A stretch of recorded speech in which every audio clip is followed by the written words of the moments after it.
Okay, I'd like to welcome you to the August the 11th Hood River White Salmon Ridge Authority bi-weekly meeting. And let's do a roll call. Fox is here. Grant Paulson is in attendance. Jake Edwards is here.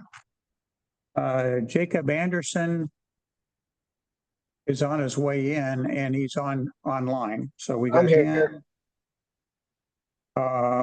Eric Wilson is here. Ben's online. Sorry? Ben is online. Okay, Ben's online, good. Okay. Anybody else we're missing online? I don't see. Okay, well, we do have a quorum, so we'll keep going. Any modifications, additions to the agenda? If not, could I have a motion to pass the agenda and use it? Move that we accept the agenda as presented. Second. All in favor? Aye. Aye. Opposed? No opposed. Okay, so it passes. Approval and correction of minutes. There's 3 sets to go through today. Is there any comments or corrections on any of them? And if so, please state which one and what you'd like changed.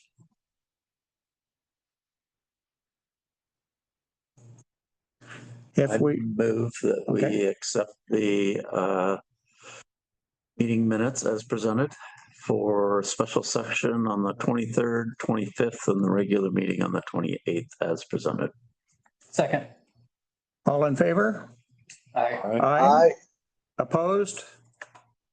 Okay, passes. Thank you. Public comment. We had no one sign up for public comment. We'll keep moving through the agenda. Executive reports, co-chair, Jake, anything to say? Nothing that's not on the agenda for later. Okay, same way with me. We've got a pretty full agenda. Project director report. Just cover a couple highlights on here. We did sign the agreement with the Oregon Lottery bonds. We are allowed to backdate that April for any invoices. I don't think we're going to need to do that, but it's an option. So we have that $20 million available for the project. We're continuing with conversations with the treaty tribes. The infra grants, we did get some information from HRWSBA that we will not be executing that this fiscal year, which is the federal fiscal year, which ends on September 30th. So we'll pick that conversation back up with them as we approach the next fiscal year, starting October 1st. We are in discussions with them and are looking to see if we can separate our congressionally directed spending from our infra. If you remember, last November, they were combined at the request of HRWSBA. We are asking them to separate those back out and allow us to move forward with just our congressional directed spending, that $8 million. So we'll keep you updated as we work through this conversation with HRWSBA. But do we have some kind of a time frame on getting that split out? I don't have a time frame right now. The FHWA sent an email last week that the project manager from FHWA Oregon Division sent an email letting us know that he has contacted FHWA headquarters in DC to find out what the process is to separate those. So I have not heard back from him yet, but I will keep following up with him on what that looks like. But we'd like to have that sooner than later. Did we not maybe talk to our communications team and get something ready that if we don't get a response from Federal Highways in a timely manner, we start poking at the congressional support? Yeah, this is ridiculous. This has nothing to do with the infra grant. We've had that conversation. I think we've actually had one meeting already with Summit and kind of giving them the heads up that we may be asking to reach out to our federal delegation. But do you have a recommendation of when we should pull that trigger? Well, we're giving FHWA a little bit of time, so we'll see if we hear anything this week. We've had a week already. If I don't hear anything this week, then we can pull that trigger if that's what you want us to do. Okay. So So let the note show by Friday this week, if we haven't seen a positive response, then we pull the trigger and go get some help from our congressional delegations. You do that. They've had almost 2 years for this thing. I have little hope that a week is going to make a difference. I hope I'm wrong. Okay, so communications is kind of thinking about, okay, what's the message? How are we going to frame it? Who do we need to go talk to? Yes. Cut it loose. Now, in fairness, once we've got that message ready to go, I personally think we ought to share that with federal highways, so we're not trying to submarine. No, I've had that conversation with them that, we are under a tight time frame here. We need this money for our design and that, this would be our path. So they've been given that as a heads up. So we'll reiterate that and make sure they know before we do it as well. Okay. The bridge investment grant, just an update. We did submit both applications. We got our second fiscal year 26 application in August 1st. Have not heard anything on the timelines as to when we'll hear back or seen anything posted on that yet. It does look like there's some rumors about the tool maybe getting updated for the fiscal year 26. As you remember, FHWA or USDOT had not put out an updated tool yet. It sounds like they're close to getting that out. My rumor mill says it's out. We have not been asked yet to incorporate it or do an update. So as soon as we get that, we'll respond accordingly, whatever they ask us to do. So, but yeah, that's where that is. The PDB team is moving forward with the existing bridge monitoring, purchasing of that equipment. So that's in process. They've got the vendors, I think, purchase orders out. They're waiting on the equipment to come back. They need to do some preliminary testing to get it set up. There are some secondary items that we'll be taking through the committees and we'll probably end up back to the board related to just future maintenance, future access, long-term access to that equipment to be able to maintain it. We're planning on putting that up and then it being there for a number of years to collect data. So we just need to get the rest of those elements in place. What's the latest schedule for getting it up on the bridge now? It's looking like late September, October to be able to get it up, just based on getting the equipment back to us, getting it tested, and we'll push to get that as soon as possible. But that was the last update I got. So I'll. Is there a commissioning period with that as well? Is that That's yes. physical install and there's a commissioning period of a couple weeks? That's what I think some of this is. Some of it is before they install it, they want to test it, make sure everything's connected and talking to each other and whatever it needs to do, and then they'll install it, get it commissioned. And then I think there's, like I said, there's other agreements that we need to get working on related to data, who's going to get it, access if there's something wrong, maintenance if there's something wrong, elements of the If I remember right, secondary parts. Keywood wanted to put a piece of the equipment up on SDS They property. did, yes. Do we have their approval to do that? They have had conversations with them. They are supportive of doing that. I think they have an initial okay to put it in there. We need a long-term maintenance access agreement to be able to get back out and do anything that we may do. That Well, who's doing that? we're working with Kiewit on that. Okay. We'll bring you back. We'll go through the committees. That's what's saying. We'll run that through the committees and then back to the board. The staff's working on those extra elements.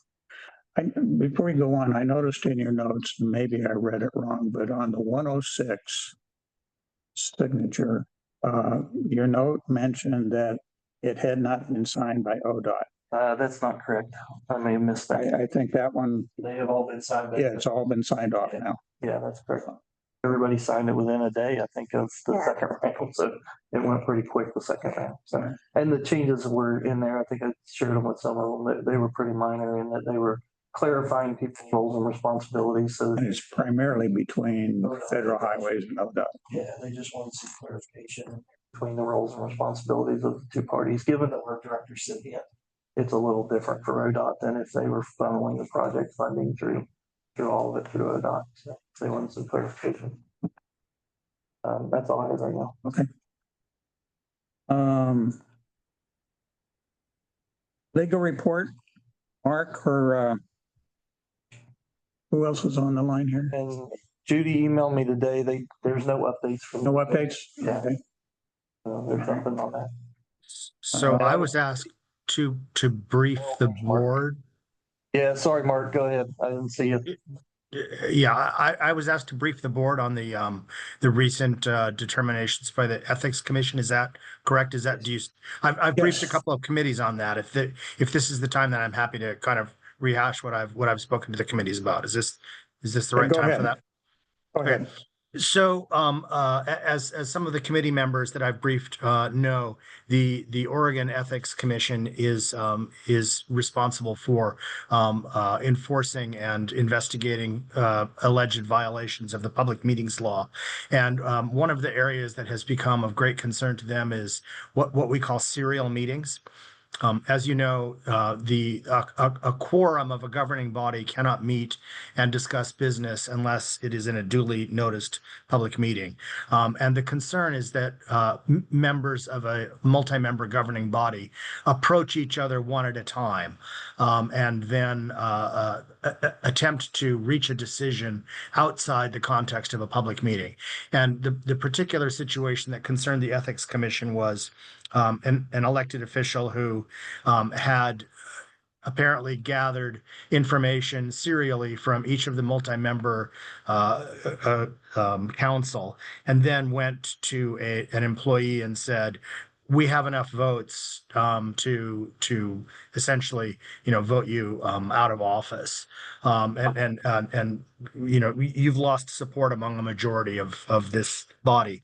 And that is the type of action that is abusive of the intent of the public meetings law. And I want to emphasize that in the I think 2 years now that I've been counseling you, I've never seen any attempt at any member of this authority to ever try and get around or be not transparent and to abuse the law this way. But I did want to comment that it's becoming of concern to the Ethics Commission. They did make an unfortunate statement that, in their opinion, whenever two members of a governing body confer and discuss business, that is going to be grounds for them to suspect that a serial meeting may be taking place. And that is not, that may be evidence of a serial meeting, but it is not in and of itself in line with a violation of the public meetings law as interpreted by the Department of Justice. And as you know, we have structured our committees so that they advise either the executive director or the project director. They are not directly advisory to the board. If they were in fact directly advisory to the board, then they would be treated as governing bodies under the public meetings law, and our committee meetings would then have to be held in accordance with all of the provisions that your board meetings are. And my understanding has been that the agency does not wish to operate in this manner. And so we have to structure our committee meetings so that they are advisory to a single executive officer, and that recommendations from the committee go through the executive officer and are made to the board. And so I just want to reemphasize, as we have some turnover and we've been doing this a couple of years, that is the committee structure that we've established. As far as I've seen it, it works quite well. And my understanding is that most of the board members appreciate that the committees are working groups. They are largely opportunities for committee members to sit in and hear what's going on at the staff level. Due to the nature of this project, I have seen far more hands-on involvement from the governing body members than I normally see in this type of an entity. I mean, most people who are on the city council come in every 2 weeks and they make policy decisions. They are not involved terribly much in the day-to-day operations of the agency. And to the credit of this agency, I see, a lot of hands-on activity, and the way that takes place is in the committee meetings, but not at the decision-making level that is then recommended to the governing commission, but instead in an informative and understanding and getting to know what's going on means so that when the executive director or the project director reports back to the full board, as we've just had, that the board, at least one or two of the board members have been prepped in advance with that information and can be looked to as a resource from the other governing board members. I have never seen the committee structure be used as a way to get around full transparency and full discussion at the board level of important policy decisions. And so I just wanted to remind you of our structure, remind you of the public meetings law, and let you know that whenever you have questions on these matters, you're welcome to call me, but you're also welcome to call each other out on this because I can't attend every meeting. And so if you see someone say, well, the committee's going to make this recommendation to the board, it would be very much appreciated for those of you who have some sensitivity to this to say, no, we're advising the project director or the executive director on this matter, and that will go into their report to the board. And then at the board meeting, we'll all have the chance to discuss it in an open and duly noticed meeting. Good, thank you. And I just want to second your recommendation that if, as we're conducting business and in the various committees, if any of us see we're pushing the envelope a little bit, not intentional, it's okay to call us out on it. You know, we're all here trying to get one thing done, and that's to build a bridge for the community. I would just offer that up. Thank you, Mark.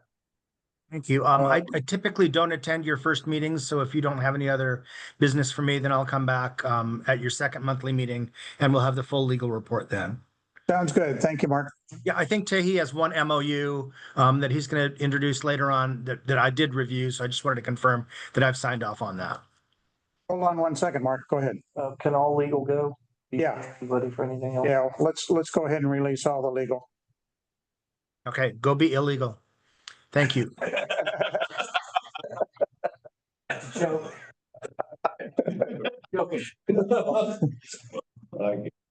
Okay, government relations. We don't have. Maddie is on. Okay. Maddie, any report from you other than, hey, we got our money? That's Looks like, it. the governor signed. Great news. The governor signed, and that's our exciting August report. But in all So how are you seriousness, going to beat that next month? we'll find a new thing. Okay. No, that's the governor signed the lottery bill allocation last Thursday on the 7th, and so we were in a waiting period. One session ended, as I know everyone on the calls heard us talk about in previous reports, and so the waiting period is over. She signed the bill, and so we are on our way forward with both this year's allocation, and then that bill also included the language for the commitments for the next two bienniums. So Yep. we'll be keeping an eye on that sale, but it should be pretty similar to kind of the process in 2023, but we'll be keeping a close eye on that. And then I know we've discussed this a little bit too, but just so folks know for kind of just general awareness, the legislature will be coming in for a special session at the end of the month on Friday, the 29th. To continue the conversations on the transportation package from the 2025 session. Great. So Thank you, Maddie. you're welcome. Bye all. Anything? Hold on a second. Dan. We've also got Ryan Kozlowski from Summit. Yeah, Ryan, anything from Summit? Yeah, thank you. I'm calling in today for Jim, who's on a much needed vacation. Just a couple things. Mike already handled a couple of them, but just to reiterate, no infra grant this year. We are working on that with Mike and the rest of the team, also working on separating out the CDS funding. Our big priorities are the September trip. We've been having some meetings to discuss targets and our strategy for that. We also have a project tour coming up early September with Senator Murray's new Central Washington Outreach Director, Tony Ball, and Congresswoman Maxine Dexter's field representative, Tom Crawford. So that's what we have coming up there. And Do we have a date on that in September? September 2nd.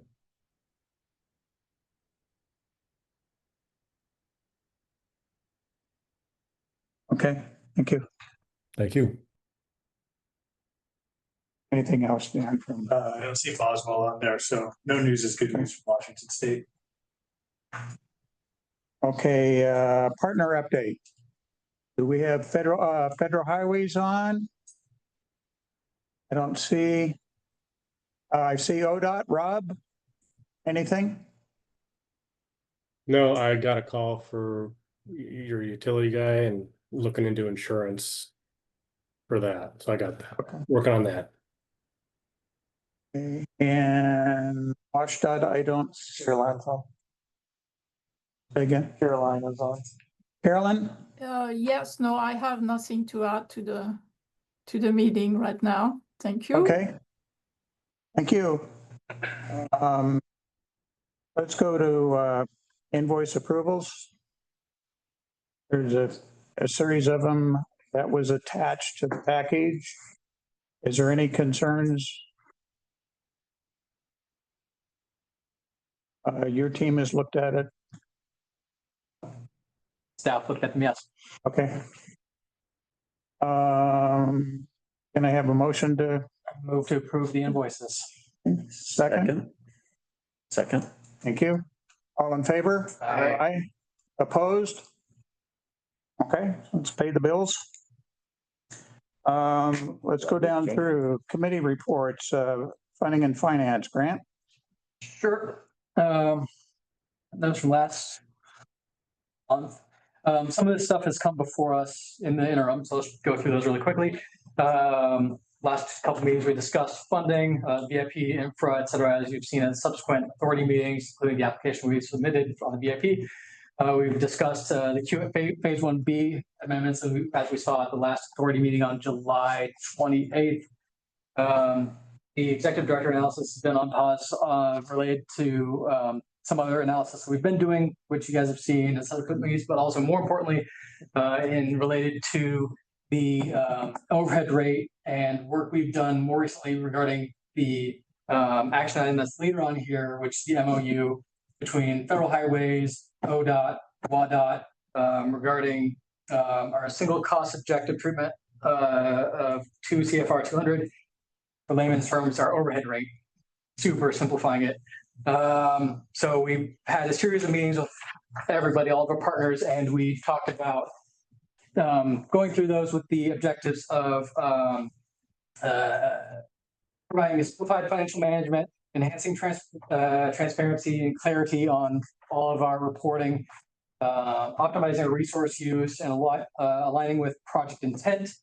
It's great that we had these conversations earlier in the process as opposed to later, like when we started construction and whatnot. That way we understand what the process is, get everyone on the same page, and know how to treat these things before we get into construction. It saves us a lot of time and headache later. So we know how to treat costs before the costs get much larger. So that way we know how everybody wants things presented before we get to audit, let's say. So what I gathered out of the report and so on is that we've got people's agreement that this is a single purpose project right now. Yes. And what that really means for us is that we don't have any kind of overhead that would be charged off against something other than this project, which means all of our costs as defined would be recoverable under our grants. That makes, based on my background, that makes the whole accounting system so much more easier to handle. Yep. Now, we're going to have to look at it as we get really close to opening the bridge, and we'll have to do something different then. But for the next 3, 4, 5 years, this really helps us out. Yeah, it helps us out in a big way, and it was really great to have these conversations and appreciate Federal Highways, Oregon, ODOT, WADOT for having these conversations going through proactively ahead of the game instead of being behind the ball. So thank and Baker Tilly for helping us out through that as well. So great to do that ahead of time instead of after the fact. And so we'll see that later in the action item. You can read through that agreement. And that's what Mark was referring to earlier when he said that he reviewed that as well and signed off on those sort of things. We also talked about phase 1B cash flow. We'll be updating the PCE project cost estimate with a new cash flow, as well as analyzing the indexes regarding commodities pricing and providing a dashboard for everybody to sort of track those, as well as just a small detail thing. You notice some of the collections from the port are a little bit off what we expected them to be. That's because there's a tracking thing in the video plate readers, and so they're reconciling those things, and those should get caught up shortly. Don't have an exact date on that, but it should be soon. They're working with P Square to get those reconciliations caught up. So on the cash flow, I know we did a straight line for 1B. And when you compare that straight line to our anticipated state funding, it looks like everything pretty much fit. It's tight, but we can make it work. It just fits. Yeah. We haven't profiled that though to the physical schedule that Kiewit's putting together for their work and then HNTB. When will we have that knowledge that says we're good to go? Being worked on right now. So we talked to Kiewit, they're doing some minor tweaks to their schedule. They're supposed to provide us that updated schedule that is resource loaded this week. So towards the end of this week, and then we will upload that in. We were supposed to have it last week. Thank you. I remember that. Gave us a schedule that was not resource loaded. They are still continuing to tweak it because their schedule did not align with our LOE negotiations and our desire to have this project design done by March of next year. So they're revising that schedule to realign with the LOE and what we negotiated. So once they do that, then they can align the two and provide us a schedule and a cash flow But it's March of 27. March of 26 next year. I mean, that would be great if you could pull that off. Awesome. March 1st to end of February. So. Okay. But yeah, we got something on Thursday, but they're refining it still and they haven't loaded it yet. So we'll have that this week. Okay. We've told them Wednesday, but we'll see if we Have we given them the funding constraint? They gotta live within. Yeah. Okay. Yeah. Well, they're going to give us their part, their schedule fully loaded. Right. Our Drew will incorporate that into the total project once we get their part. That was everything. Good.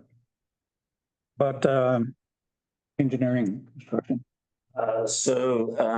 Similar, we spoke a lot about schedule and actual doing the work and understanding the logic of that.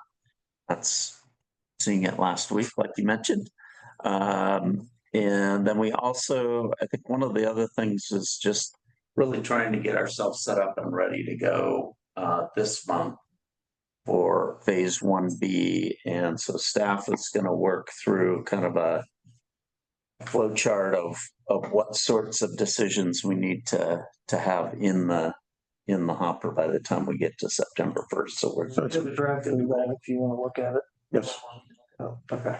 Yeah. Can you bring up that Excel file? And I think the other thing that was of some interest is just an update of the ROD, and we're going to get that later on in this meeting. So we'll let that happen. I don't want to jinx it, but it's looking good. Well, don't jinx it.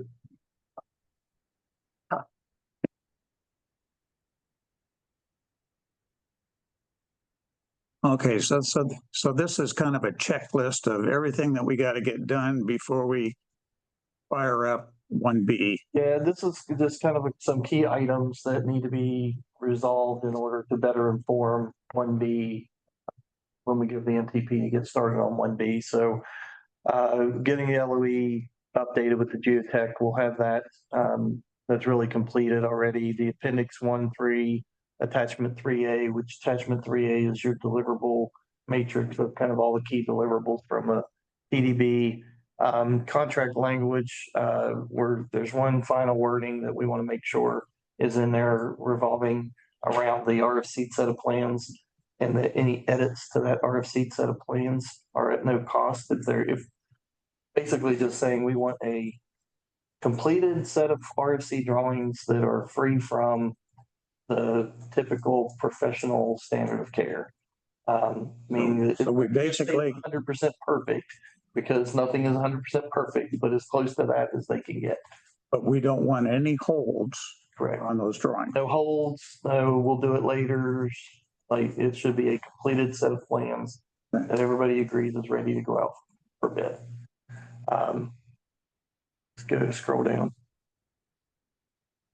The schedule, as we talked about, is one of the key things, and then a lot of it revolves around getting the budget and cash flow set up. So we want to make sure that our PCE and cash flow reflect the phase 1B, the schedule, and they're aligned. Make sure the invoicing is all aligned so we can get that moving.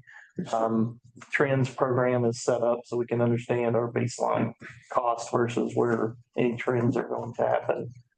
I'd like to see in there somewhere, how are you going to status the schedule and calculate your earned value for the design progress? Okay. I don't see that in there. Go back up. But basically what we're saying here is that we've got a resource loaded schedule. We need to be able to status that schedule, and how are we going to status it? What's the ground rules? When we say a drawing is done, what does that truly mean? There should be a definition of that. When we say a calculation is done, what do we mean when we say a calculation is done? Or if the calculation is 50%, you know, how do you make that judgment call? Some ground rules so we're consistent. Yeah, and that's kind of it is defined in our design criteria document, which refers back to WashDOT's plan preparation manual, which is what we are using as our guiding documents to define what we're getting at the end of the project related to a plan set, specs, all of those things. So that's what will be used to judge where they are related to that, as well as we're setting up the way the project electronic documents are set up is that our review staff will be able to go in at any point and look at the drawings to verify on a monthly basis if we want that what we're getting billed for is work that's been progressed. So if we get a big structural bill that structures did a lot since last month, we'll be able to go in and look at the design drawings versus the last version of it and be able to see that something was done and things were progressed, so we can check that work, the progression of that work. And as you guys are looking at the Keywood schedule, you're looking at average durations. So one of the things that I've found is you want to keep those average durations fairly short. So you can lie to me once, twice, but it's self-cleaning on the third time. And we're also taking the schedule, sending it out to all of our discipline leads to validate the durations and logic that is in Keywood's schedule to make sure our folks are in alignment and agree with the timeframes and that, yes, that is an appropriate time to do task A or B. And then at that time, that is tied to its predecessors and successors correctly. We'll be doing that review as well before we start on the. I would encourage you to take the schedule when you guys are happy with it and the logic diagram and share it, present it, have Keywood come in and present it to the E&C committee. Yeah, we will. And then whichever other committee that elected. Yeah. Thank you. Good, scroll down, just make sure there's nothing else I want to hit on. We're also getting just the general management of the project set up. So we're making sure our org chart is aligned with Keywood's now that we're getting started back up. There have been staff that have moved on to other things. And a couple of our folks took new opportunities or are working on something else. So we're backfilling those positions, making sure we got our full org chart aligned with Keywood's. We're also looking at their key staff, confirming that the key staff are going to be the same, or if there's changes. If there's changes, that'll need to be brought back to the authority. So we're also going through that, as well as establishing our cadence for task force meetings, progress meetings, and internal meetings that will need to happen just to manage the overall project.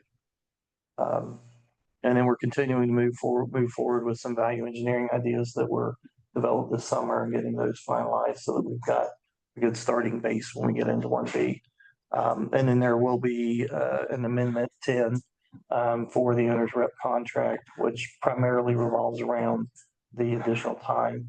Our current contract ends December 26th, December of 2026. We'll need to extend that out to September of 2027.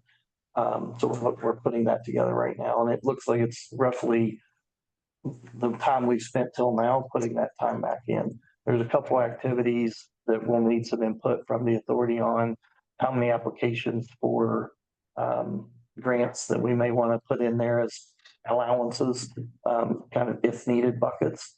And we'll bring those to you as far as what those are. There's some things that it's not necessarily associated with that, but I would think in the next year, you guys need to be heavily involved in, and that is, my favorite is pay on invoice. Yeah.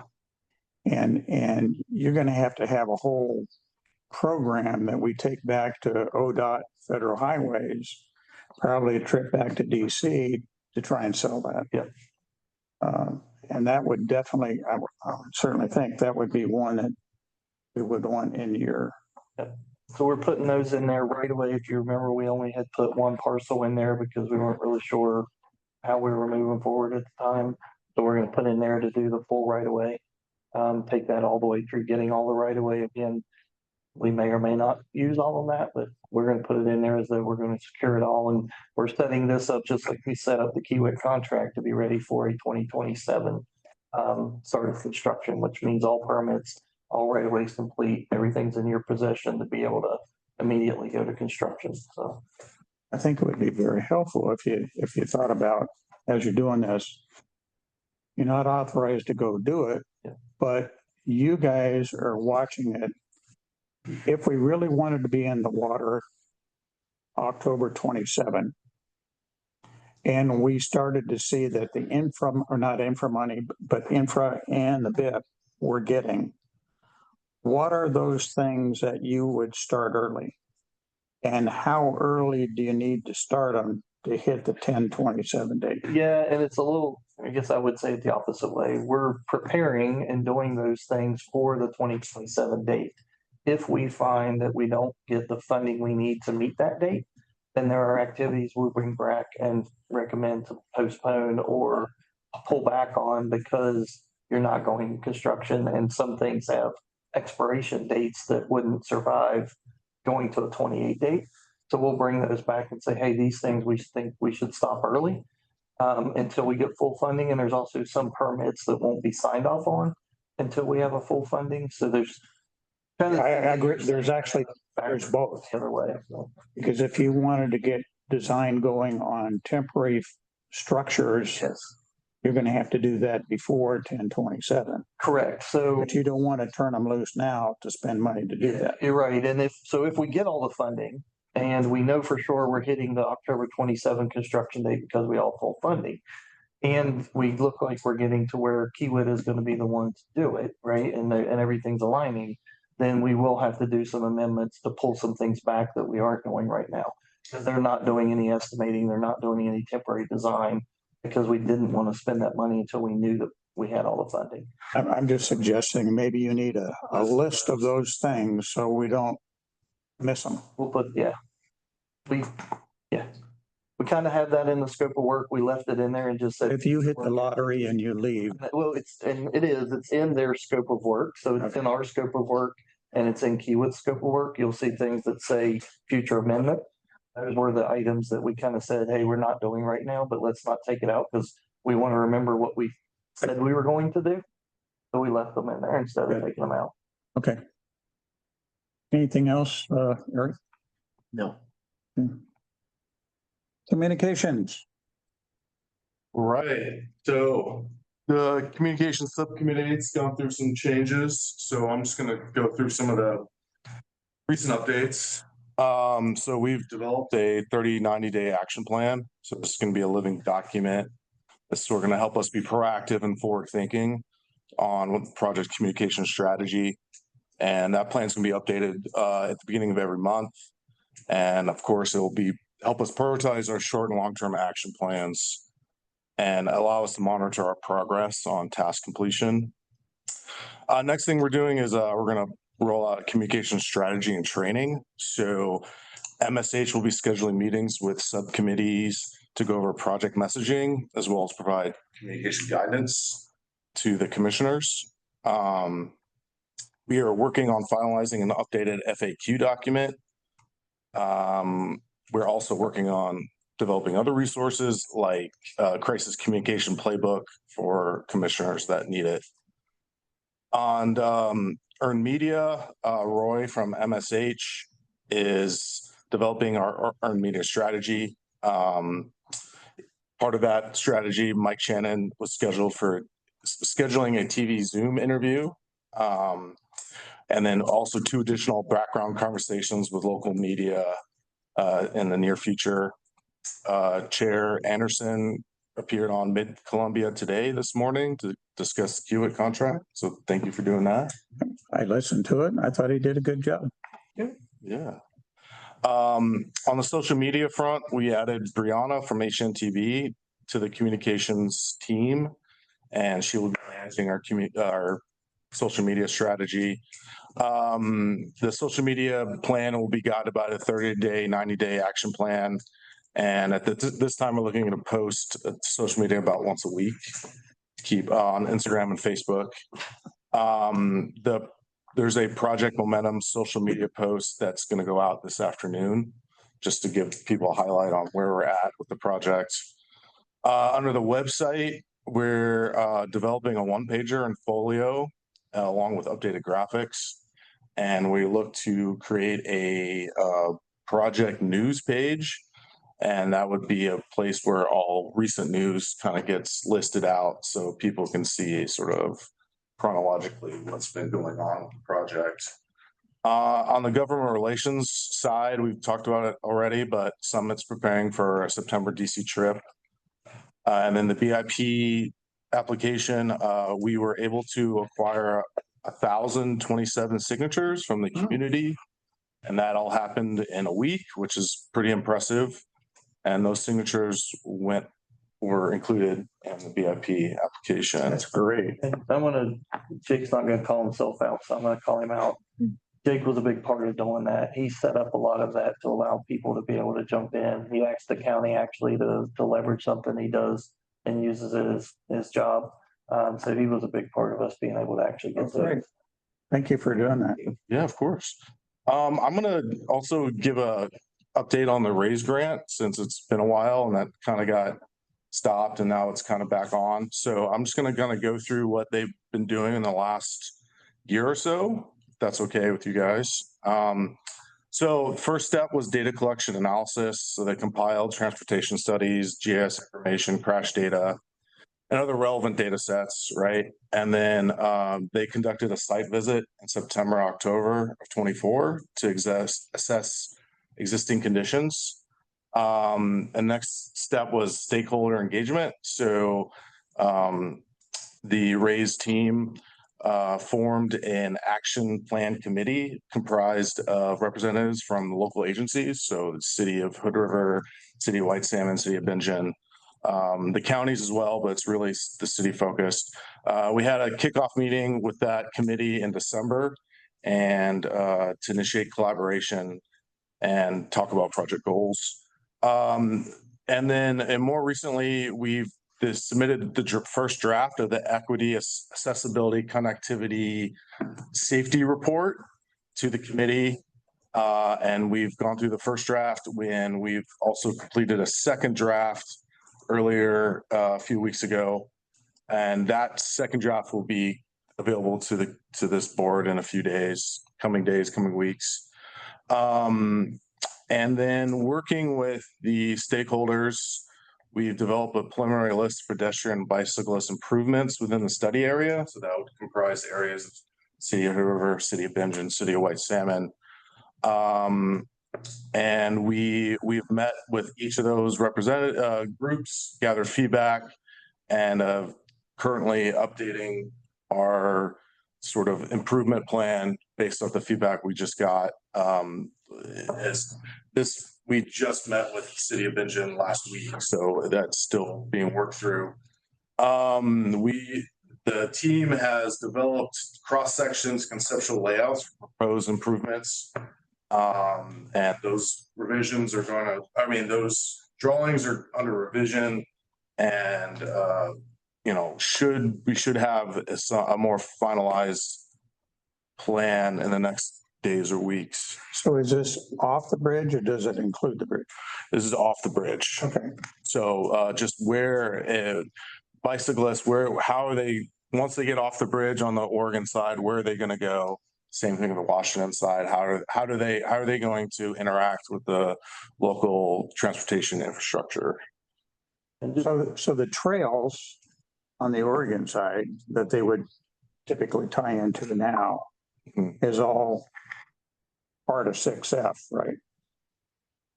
So I'm going to keep beating on this until I leave, but it seems like we ought to somehow get you two guys together. What we're trying to do here is sell mitigation on 6F being at least partly the new pedestrian walkway and bicycle path on the new bridge. When you look at it, and a very gross, extremely conservative, that's $200 million of part of our bridge is for that. And I still think we ought to be able to get credit for that. I'm personally not willing to give that one up yet. So I'm curious, I've heard you mention all the municipalities. Are there any county or state interface that needs to happen for like State Route 14 and how that access may interface or cross or do that? And I think there's probably a similar question for ODOT on the other side as well. Yeah, both transportation agencies are part of the committee. Okay. We also include the public transport, the CAT bus. There's a whole host of MCED, there's a whole host of other agencies that are a part of the committee. That are part of the decision-making process.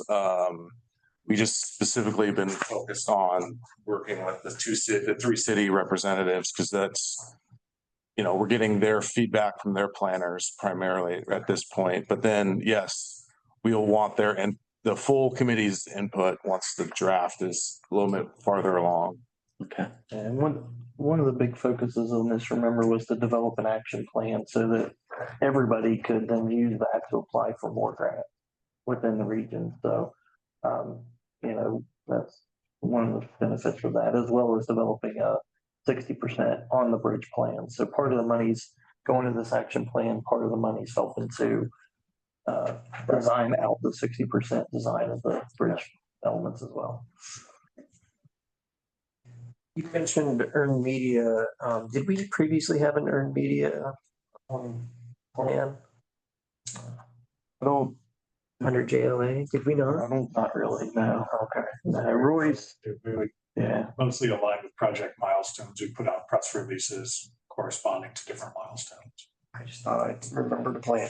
no, not, I would say it wasn't a very active plan in the sense of actually reaching out and engaging media and getting interviews and things like that. This is a much more proactive, like outreach type. Okay. Build up of the message. And I think credit goes to MSH for kind of really working on that, putting together an earned media structure that we're gonna. So yeah, a little more forethought into that. Well, I appreciate the talking points this morning, so thank you. Hey, before we move on, there was kind of an action from, I think, last month or so that we've got this trip coming up in September. Yeah. And I think your committee was seeking volunteers. And seems like we ought to decide who's going to go. So who did you get? Yeah. Just because I'm supposed to make the recommendation to you. Okay. Like say Jake. That's true.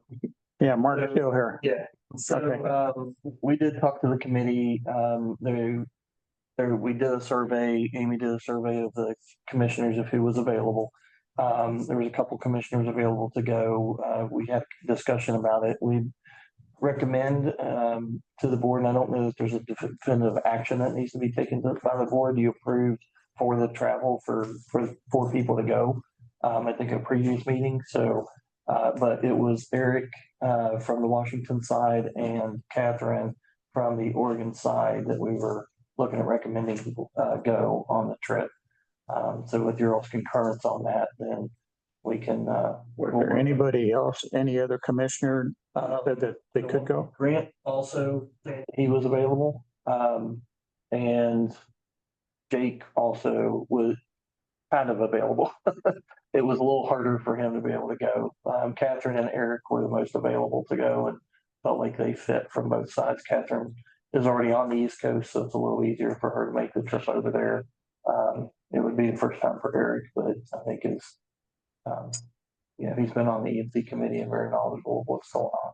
So what is the agenda topics for the September? So we're still, most of the agenda topics are around our key messaging, right? Is to make sure that they are familiar with the momentum we're making, as well as an update on where we are with our infra, if there's any asks there, as well as our CDS funding, depending on the status of where that is at that time. And just our BIP applications, as well as hopefully by the time we go, we will have our ROD and we can update them on our NEPA progress and where we are with our NEPA, and that we're entering into design and getting the project overall started. So those are, Dan, I don't know if there's other ones, but I think those were the main points that we wanted to make in going back. Yeah, I think I kind of separated out in my head with meetings with the congressional delegation. That's project updates, what's been happening, talk about our bridge investment program application and solicit support for that. And then, so that's members of Congress, and then there's members of the administration and officials at the USDOT who we've seen turnover since the last time we were back was in March. So a lot of these political folks weren't in place yet. So that'll be meeting with DOT officials and hopefully leadership from the White House. That'll be more of a project introduction, but kind of with the same bent of giving them the background and advocating for our bridge investment program application. Okay, I understand that. We can talk about, if we all agree we're sending the right people. One of the things that I personally like to see is that we got somebody new going out. So it's not just the standard folks that have always gone. We're spreading it around a little bit. But we're not doing what I call 2 newbies at the same time. Catherine has been out there a couple of times now, so there's some continuity there.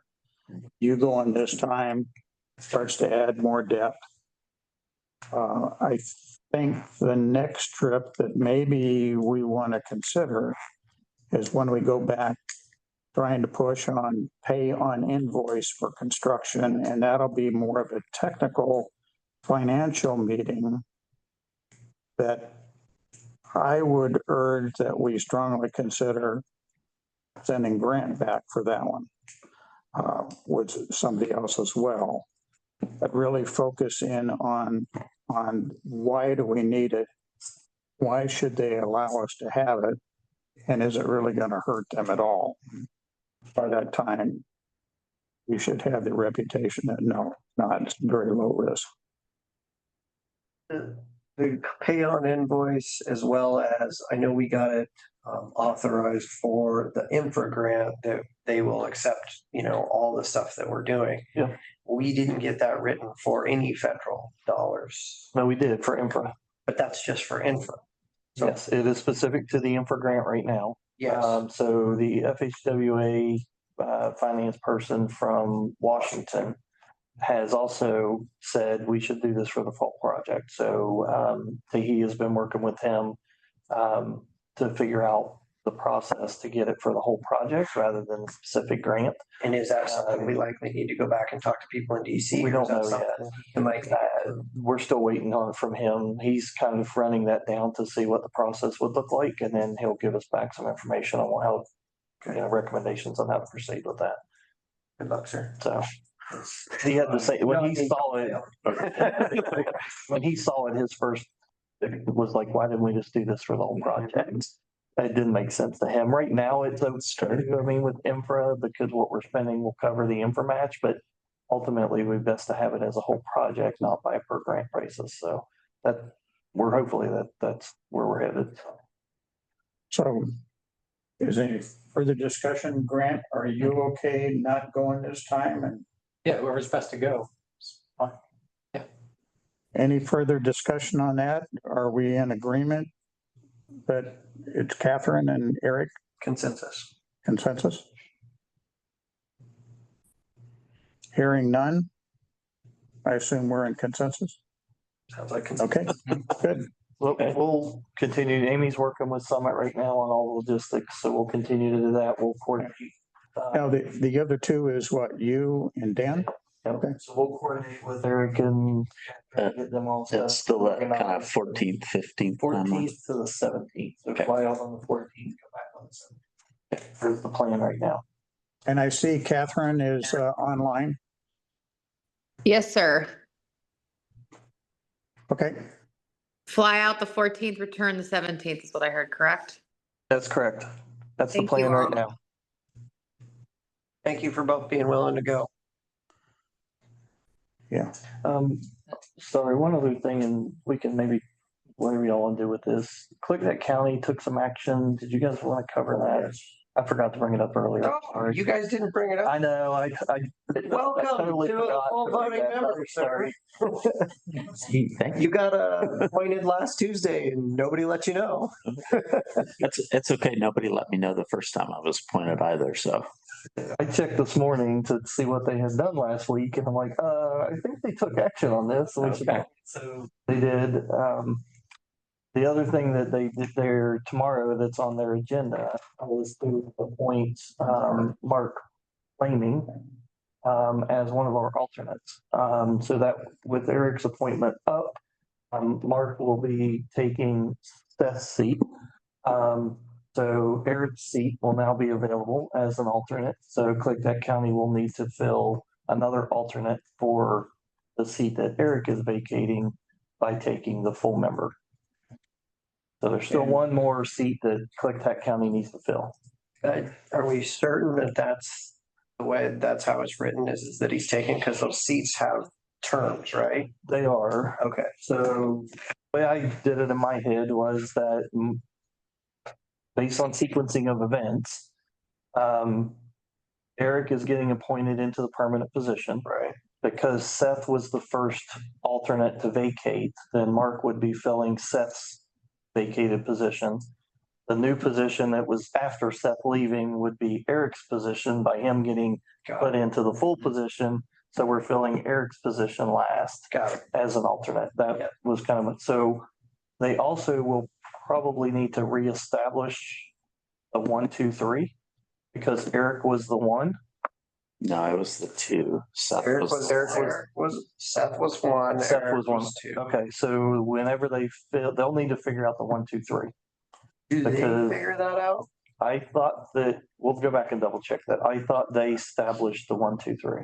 Well, and I think those positions have different durations as well. They were all set to stagger. They reset your duration to 2028. So when they put you into the new position, you did not for your term. So you have a 4-year term. So they put the position into whatever that position's term was. So like Eric's was 2028 and a 4-year term for him to be the full board member. It wasn't a carry on of his current. So when they do the 2 new ones, Wait, I'm assuming that. but wouldn't he have assumed whatever Marla's term No, was? that is not what they did. That's what it should have happened. The way I read it, Which one's longer? the way I read what was in the agenda was that he was going through 2028 and a 4-year term. It changes our staggering, but so what? You're hooked. Yeah. Sorry. And if you want to Staggering hasn't really come on that, Amy keeps a list of the, I call them expiration dates for the commissioners. So It's coming that the Eric county is going to stay on the ENC committee. That's that part you all need to decide is who is on what committees. That's what you guys need to decide. So the county does not determine that. You guys determine the committee members. But I would suggest we talk about Rick based on Rick's background. I mean, Mark. Okay. Mark's background, funding and finance. Like I said, that's up to you guys to have that conversation once he gets confirmed tomorrow, because he will not be confirmed till tomorrow. So one thing we might want to think about doing is having a full day retreat or something so that we can work all these types of things out for the next year once we get Mark on board and whoever replaces Mark. Because I just mentioned today on the radio, we're still advertising. We're in the midst of a 21-day advertisement for that position. And so once we get that one filled, then I think it'd be good to find a time and date where we can have a day. Killian, We need, assuming he gets confirmed tomorrow, we need to put him to work. yeah, Kelly and Amy have an onboarding plan for new commissioners. So they will, as soon as he gets confirmed, then they will reach out to him and start getting they've got a checklist. He needs an email and they'll start getting on his commission. Probably a communications thing too that goes with that. It's those positions got filled and. Hey, Dan, did you hear that there's an open seat on the? Show up. I might as well put you over here. Just pull up to the desk. I hear you're retired now. As long as the newspaper's paying me for this, otherwise. That'd be a downgrade. Yeah. All right. Okay, do we need to talk any more about Mark? No, it's not done yet. You won't do that till after tomorrow. Catherine? Quick question. What committees don't have 3 members on them? I guess, could we just hear that and that way we can just. Assuming Eric is staying on the engineering committee, then they have 3. The finance committee is missing one. And communications is missing 1. And I don't think we've officially said this, but Jake has the committee talked about it. And Jake is stepping up to lead the communications committee. Excellent. Thank you. But yeah, sorry, I don't think we ever did actually tell anybody that. But. Well, I think we said I would be an interim communications committee chair until the committee is full again at 3 people, and then we can revote if we need to or whatever. Okay. Well. Okay, moving on. Action items. Oh, yeah, this MOU has been developed after we have an agreement with FHWA and ODOT and WashDOT to formally classify all the cost to this project is direct cost, as indirect concept is not applicable as for single purpose of entity as well as one project.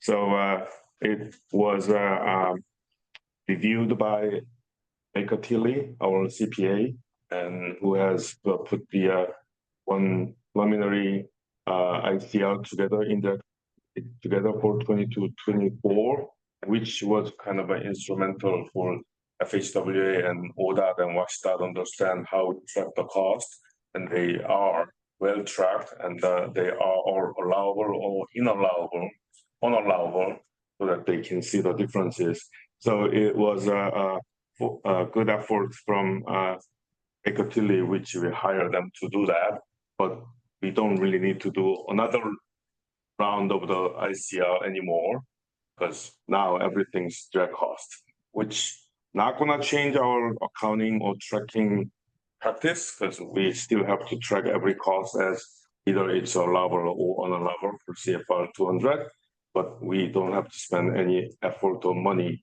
to calculate ICR, which is not necessary at all. So this has all these three. Yeah, we still have unallowables that we have to track separately. Lobbying. Right. Be allowed. Yeah. So, Travels. and that is gonna be a audit finding if you don't have that kind of a stringent tracking system at the single audit as an agency. So, When do you expect we're going to sign? so again, our TPAs reviewed it and they gave us thumbs up, and Mark reviewed it this morning and he gave us thumbs up. So we're gonna send this to as a agency to other agencies, have them look at it. And once they have send it back to us, it's good to go. We'll just sign everything. We need to, does the authority have to approve this? Do we have to take a motion? Yeah. To For send the it. MOU. Want to do that today? Yes, sir. action item. Sure. So can you explain how we got here? Because last year, like, this is what we wanted originally. Correct. And it seems like people keep changing their minds. I'm gonna take this one. Yeah. Because we were a unique organization, it took some time for everybody to understand how the bridge authority was functioning. And it took, I think, I got to give a lot of credit to Rick Judd, who is I don't know his official title is finance manager out of the Washington division, who also worked for WashDOT doing similar activities. This is Federal Highway Washington Division. Yes, to come in and kind of take a look at this. And us getting Baker Tilly on and taking a look at this and having a CPA independent firm be able to weigh in, as well as somebody from Federal Highways to look at it and understand what was going on, to then come back in and say, wait a minute. And then he was able to go then have conversations with ODOT and WashDOT and walk them through it, which I think was what was needed in order to get everybody on the same page. So was a lot of it the way we were trying to explain it, and did they really help us? I think it was just, it needed that independent, they wanted that independent look. So having Baker Tilly, who was completely independent, not a consultant, engineering firm, but an actual CPA, and having FHWA kind of independent person take this on and lead it. That's what really got everybody to the table, understanding what was going on. Who were we working with last time when we were trying to, was it Ashley that we were having a hard time getting? We were working with WashDOT. They had some questions. We were trying to answer those questions, and I think it was having the ability to have that independent CPA that resolved their questions, as well as having FHWA be able to sit down and talk their language and internally talk to them, that we're able to get everybody on the same page.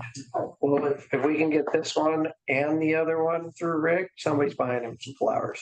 He has been very helpful. He is a very open-minded approach to like hearing all sides and understanding it and being able to relay it to everybody.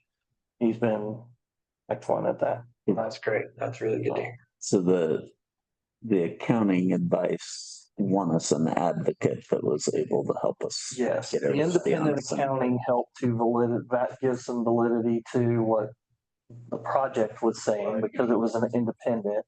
Yeah. And we had the right finance person within FHWA that was willing to understand all the sides and what's going on. Knew how the state operated, knew how the feds operated, and we're able to connect that conversation and be able to get that through. Cool. Thank you. So could we have a motion to approve? Sure. I move we authorize to proceed with the execution of the memorandum of understanding between Federal Highway Administration, the Oregon Department of Transportation, the Washington State Department of Transportation, and the authority. Second the motion. Second, all in favor? Aye. Aye. Opposed? Carries. Thank you. Informational items.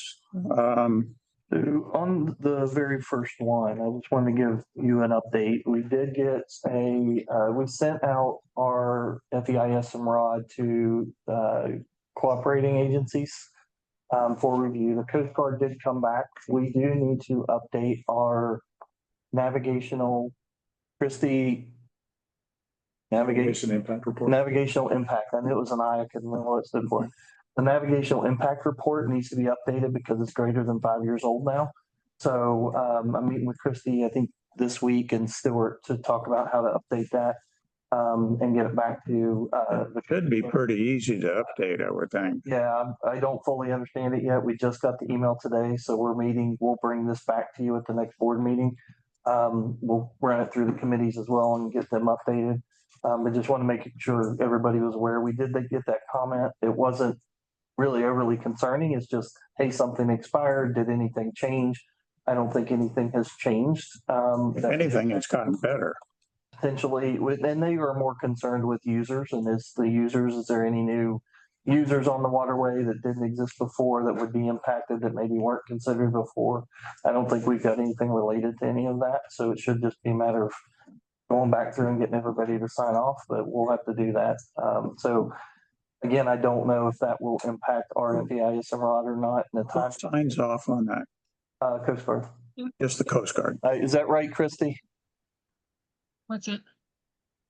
The sign off on the navigational impact report of Stewart. Sorry, I forget. There's a Coast Guard. Not used to you being here. I'm looking over it. Sorry. It's a Coast Guard approval. Yeah, there's no impact to NEPA with the navigation impact review. Okay. So. Okay, good. And quick update on the ROD.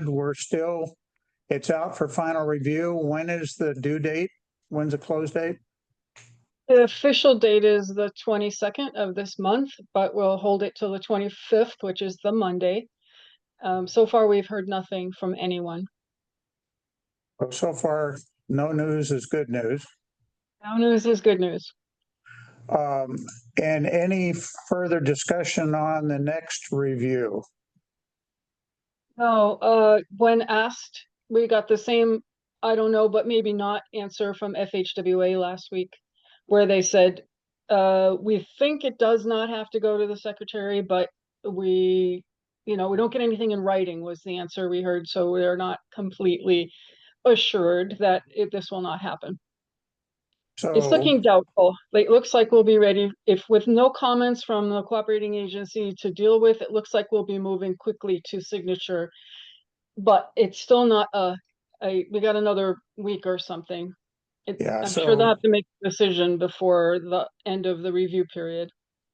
So if we don't have to do the secondary review, that could mean that we could sign it in September.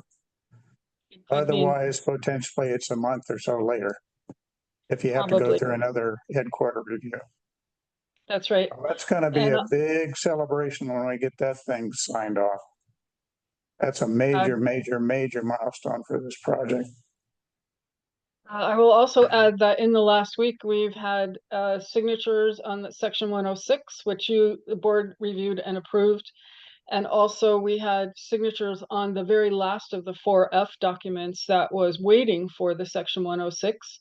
ODOT and FHWA turned that around in 24 hours, which was amazing. No one could quite believe it. Had to look twice. There really was a signature.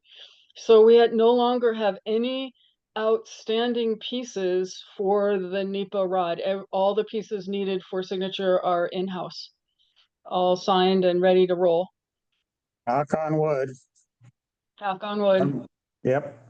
Good. Thank you. Thank you. Anything further on the BIP infra? Yeah, we've talked about I think we've beat that one to death. July financial report. Yeah, I'll give you my perspective on this. We came real close to hitting a milestone of $7 million sitting in that reserve account. We'll see after the recon. Catching up with the. Well, yeah, it'll hit it once that recon's there. But as far as what's truly in the bank, it's about, was it $9,000 short of $7 million? Yep. That's really, really, really good. 8,000. 8,100. Anything else on the financial? Okay, so I know you guys are with 1B, you're getting the financial reports all revectored around so we can see how we're doing performing in 1B. So we definitely need that thing up and active before we notice to proceed going into September. Yep. Yeah, we're getting everything re-baseline, so there'll be a new baseline for 1B based on the schedule, everything. So we have a good solid starting point for 1B. Good. Next one, key project message discussion. Man. So I'll jump in real quick. Dan has done a really great job of summarizing some of our key messages. Do you want me to just go through all these, or? Do you happen to have it where you can throw it up on the board that we can see it? I don't think so. Unless Dan might. I can make that happen here. Am I allowed to do a screen share here? Absolutely. Did you sign in?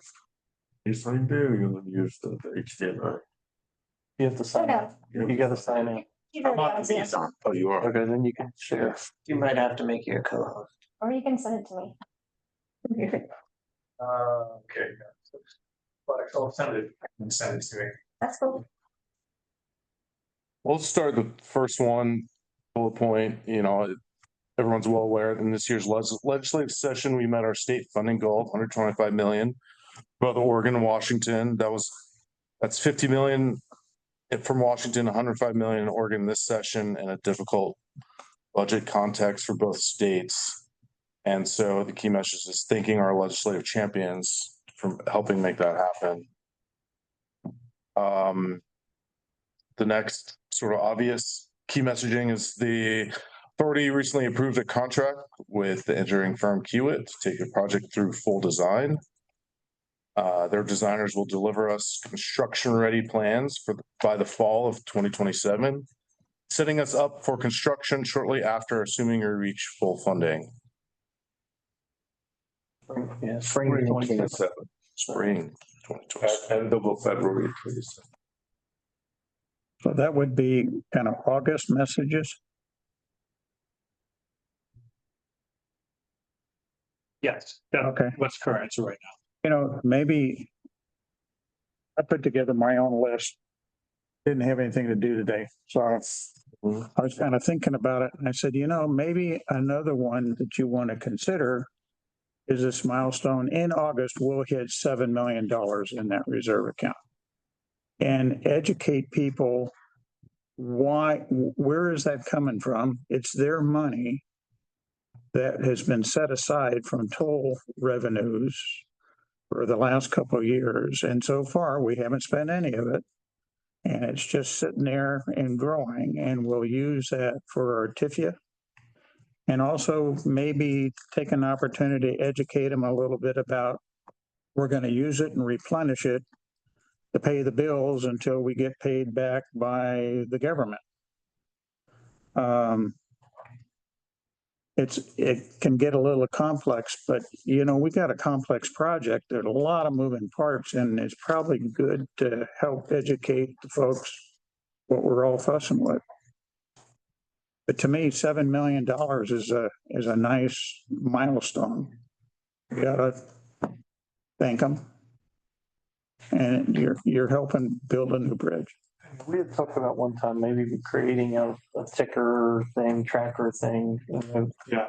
Bring it back up to the comms committee and have that discussion again about doing something like that.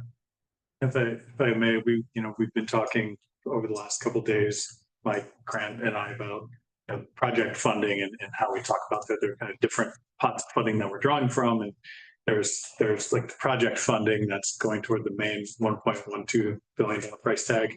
There was some planning money that came in before that. And so there's just kind of a lot of different types of money on this project. And so we're working on kind of establishing how we talk about those different types of funding. And I think that what you're saying, Chair Fox, would be a good tool to share with the public about how this certain type of funding is coming into the project and help define out what TIFIA is, how that program works. et cetera. So Okay. this all fits. What else did you have? I have 4 more bullet points. Next month, we expect to see the project's federal record of decision, critical milestone, and the NEPA process. That's a key messaging. The next one being early this month, we submitted an application to the Federal Bridge Investment Program. For the remainder are needing funding. Full investment from the states, our signed design contract, and the approaching record decision all strengthen our case to the feds for additional investment. And added to the fact, we submitted over 50 letters of support from local stakeholders, as well as over 1,000 from the community. And of course, many thanks go to everyone who supported that effort. The sort of overarching messages are our case to the feds is very clear. This project is about safety, reliability, and supporting our local economy. And that we've got the right team in place moving the project forward and have real momentum heading into this federal funding cycle. Was thinking, that's good in my mind. That's good. But I was thinking maybe slightly different in that if you look at the 1, 2, 3, 4, the next 5 months, what are key messages that if we meet the schedule, we ought to launch out? So you talked about August, which is the Kiewit contract. Yep, that's a big one. And August is almost behind us, but the one that I thought about was all of the elements associated with the FEIS have come together and it's out for final review. That's 4, 5, 6 years in the making. And to get it to that point, that's a real kudos for all of us, the whole team. And then the other one, we talked about the $7 million hitting that mark in the bridge. In September, I was thinking something like design has actually started now. We've got Kiewit underway. They've got people assigned. We've got key staff. We've got the schedule. We're pushing out.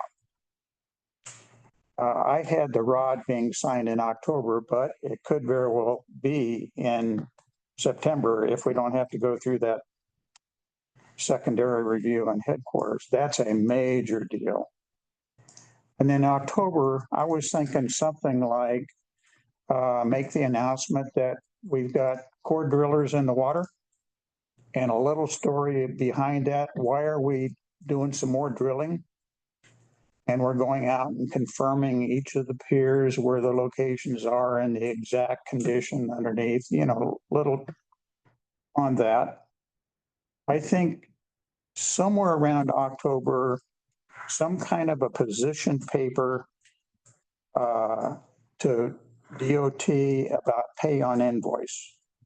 Now, that could be an article that educates the community that even though we've got supposedly all of this money, we still can't use it, even if they gave it to us, because we have to pay the invoice first, and then they turn around and pay us back. But when you're burning $10 to $20 million a month in construction, we don't have that kind of money. And it would cost an awful lot to the project to go get side funding for that. Whereas if we had pay on invoice, it saves the taxpayer big bucks for this project. And educate them that we've got this position, we're taking it back. Oh, by the way, I may need your help. But that's what I was kind of thinking. Like one of the other things we talked about was once we get the Kiewit schedule, was taking that schedule through the comms committee and looking at what they're doing, because there's aesthetics activities that are going to happen, and there's some environmental mitigation activities that'll be happening that I agree. Interface with the public. So we'll take that schedule and help use that as well for communications activities. Exactly. And then in November, I added one. Maybe it's the land acquisition agreement with the port. Is that our target? When are we going to be done with land acquisition for this project? If we're doing the assessments now, what's our target to get that behind us? And maybe that would be a nice, oh, by the way, that one's done. What does that allow us to do? We got the land now locked up on the Oregon side. And then you can do something similar to that. So think about the pieces of building the bridge as each one gets kind of finished, celebrate it. I think those are really good things. I think some of these more complicated ideas, it might be good to divide them into subsequent months. So the funding stack, you educate people in August or September about the funding stack, and then the next month maybe it's more about the details of that funding stack. It's invoice, pay on invoice or something, so that you're kind of educating them month after month if they're kind of tracking it. So that, I mean, as I talk to people, so much of what I hear is there's an idea that someone has formed, they've invented something unknowingly just because of lack of information. So they've put whatever they have heard into something that makes some sort of logic. And if we could maybe kind of lay some of that logic, big picture, and then some of that detail, and if it coincides with a milestone, great. That starts to make it a story. Yeah. I really like the idea, Mike, of taking the schedule and picking some key milestones and then building a message on that. And the next one to me would be when design, the foundation basic design set is set. We've been messing around with, 4 shafts versus 2 shafts. Well, first off, educate, what is the shaft? And why is it a big deal going from 4 to 2? What does that do for the project? What does it, and declare victory whenever that is. I'm saying December. Shouldn't be too much longer than that, or you're not going to make your date. Yep. But those kinds of things, and that just takes you through December. Yeah. But it starts getting us thinking out in front. I think a lot of that'll go through that aesthetic committee as well, because there's feedback we owe them, right? We kind of developed a memo and nobody knows what we've done with that. So we need to, that's a big one that we'll spend some time on, so. Anyway, for your consideration, thoughts. Yeah, that sounds great. I've got something quick to add to that as well. I've been getting a lot of feedback from people just that are still have a pretty basic, very limited understanding of what's going on with the project and where it's at, which I know we've been working on, since this has started. But I do think it's helpful just to keep in mind that, for a lot of the community, they don't really get to see hardly any of the day-to-day of what we're doing. And, and so anytime we can tie back to how many people are working on the project, or, what it really, what it takes to build a bridge. I think that elementary kind of piece, really could probably have a home for, quite a while until people, actually see people start to show up on site, with trucks doing real work. I don't think it's going to really click for a lot of people as far as that the bridge is really going to happen. Yeah, no, it's a good point. If I may on that, as we think through what goes out on our messaging or on our communications channels, especially thinking about social media, which we post one time, maybe 2 times a week. There are only so many project milestones that we hit. And so there's other content that can go out that shows progress and that shows kind of faces behind the project. And so this is what something we've been working with Brianna from HNTB on. She's run social media for the Port of Seattle in the past and for SeaTac Airport. So if you look at those feeds, they do a really great job, both announcing big capital project, what's going on, there's a cool ship coming in, but then also, this is Mike, he's the project director, and here he is talking for 11 seconds about what it takes to build a bridge. Same thing can, go for all of you. We can put up kind of some of the faces and show that project momentum, that things are happening, day after day on the project here. So be ready for that. And if you want to, you're personally interested in being a part of that. Personally, what I'm seeing online is a lot of people talking about the bridge, and almost all of it is wrong and misinformation. Yeah. And I would much rather be spending our time and effort to set the record straight, because people are now hearing, I saw today that we lost our federal funding.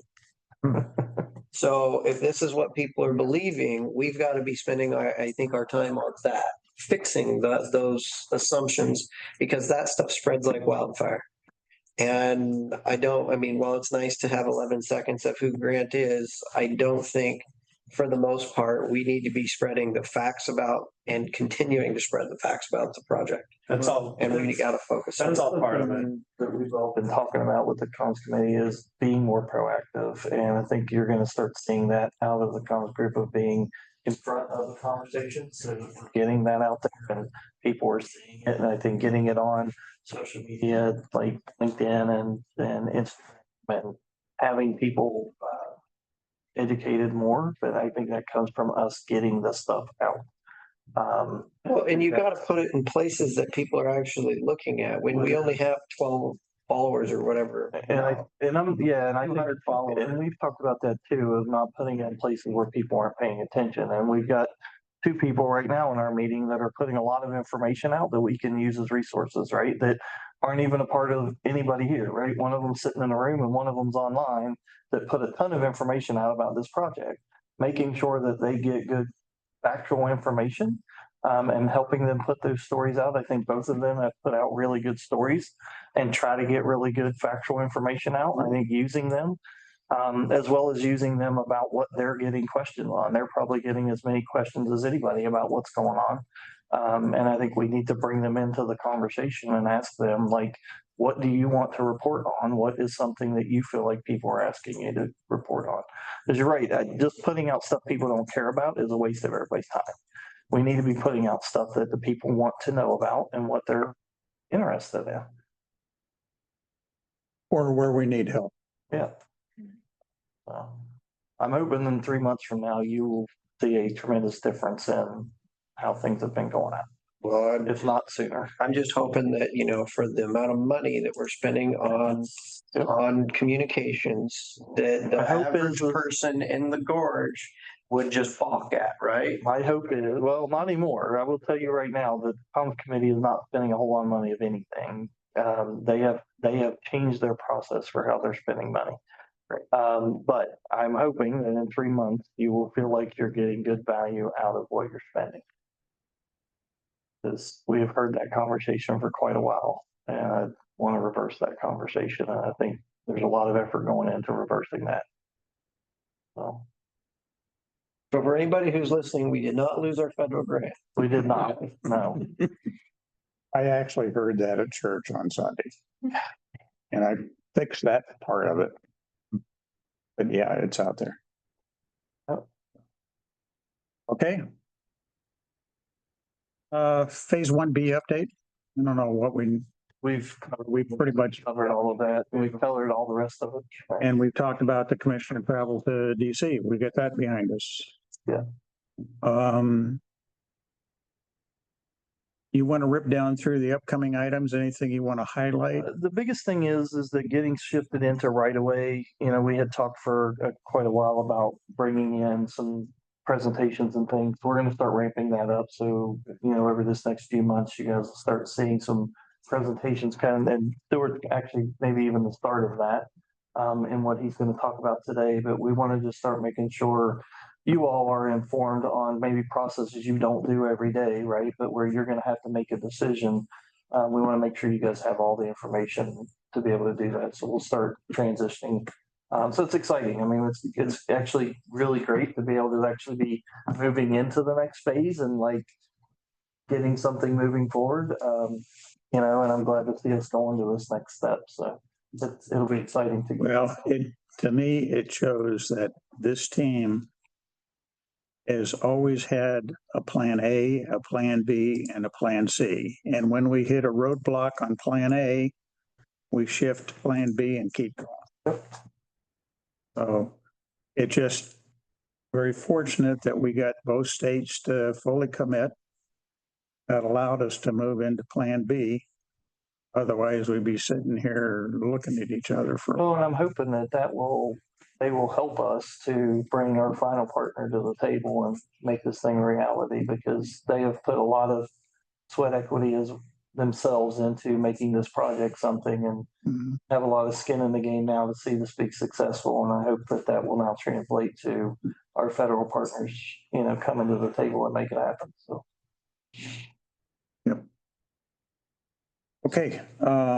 Anything else you want to mention here before we go into the presentation? No. Okay. Thank you, Stuart. Yep. Thanks for being patient. And now it'll be the Stuart show and some interesting aspects of stuff. Forget that. Is that displaying up there? Nope. You'll be able to see it. So do share. Oh, there it is. Share. Yeah. You've got this. Do I need to be? You need to be a participant. Oh, that's to share it like as a file share. Yeah, did you make me? Are you in the meeting? I am in the meeting.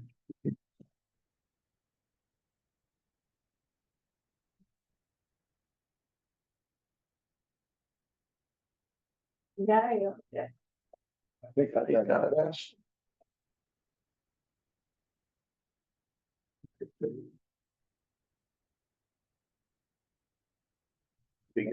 Second, there's a little delay. Don't pay attention to that screen. Okay.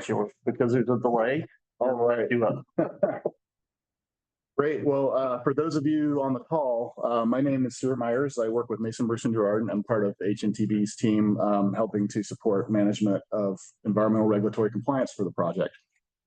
And today I've been asked to provide an update on how things are going with the Land and Water Conservation Fund 6F compliance process for the project. I know that's a mouthful. I'll explain a little bit about what that actually means for our project and on the ground, but really going to talk primarily about the conversion process that we're starting to embark on now. So just a quick overview here. Sorry about that. Let me minimize something on my screen. Wrong slide. Okay. So just wanted to kind of set the stage here for how we got to where we are today, going back to the port's acquisition of LWCF funds in the 1990s. They were federal funds acquired through the Land and Water Conservation Fund, which is a federally appropriated federal funding mechanism for states and local entities to basically acquire land and establish open spaces and parkland.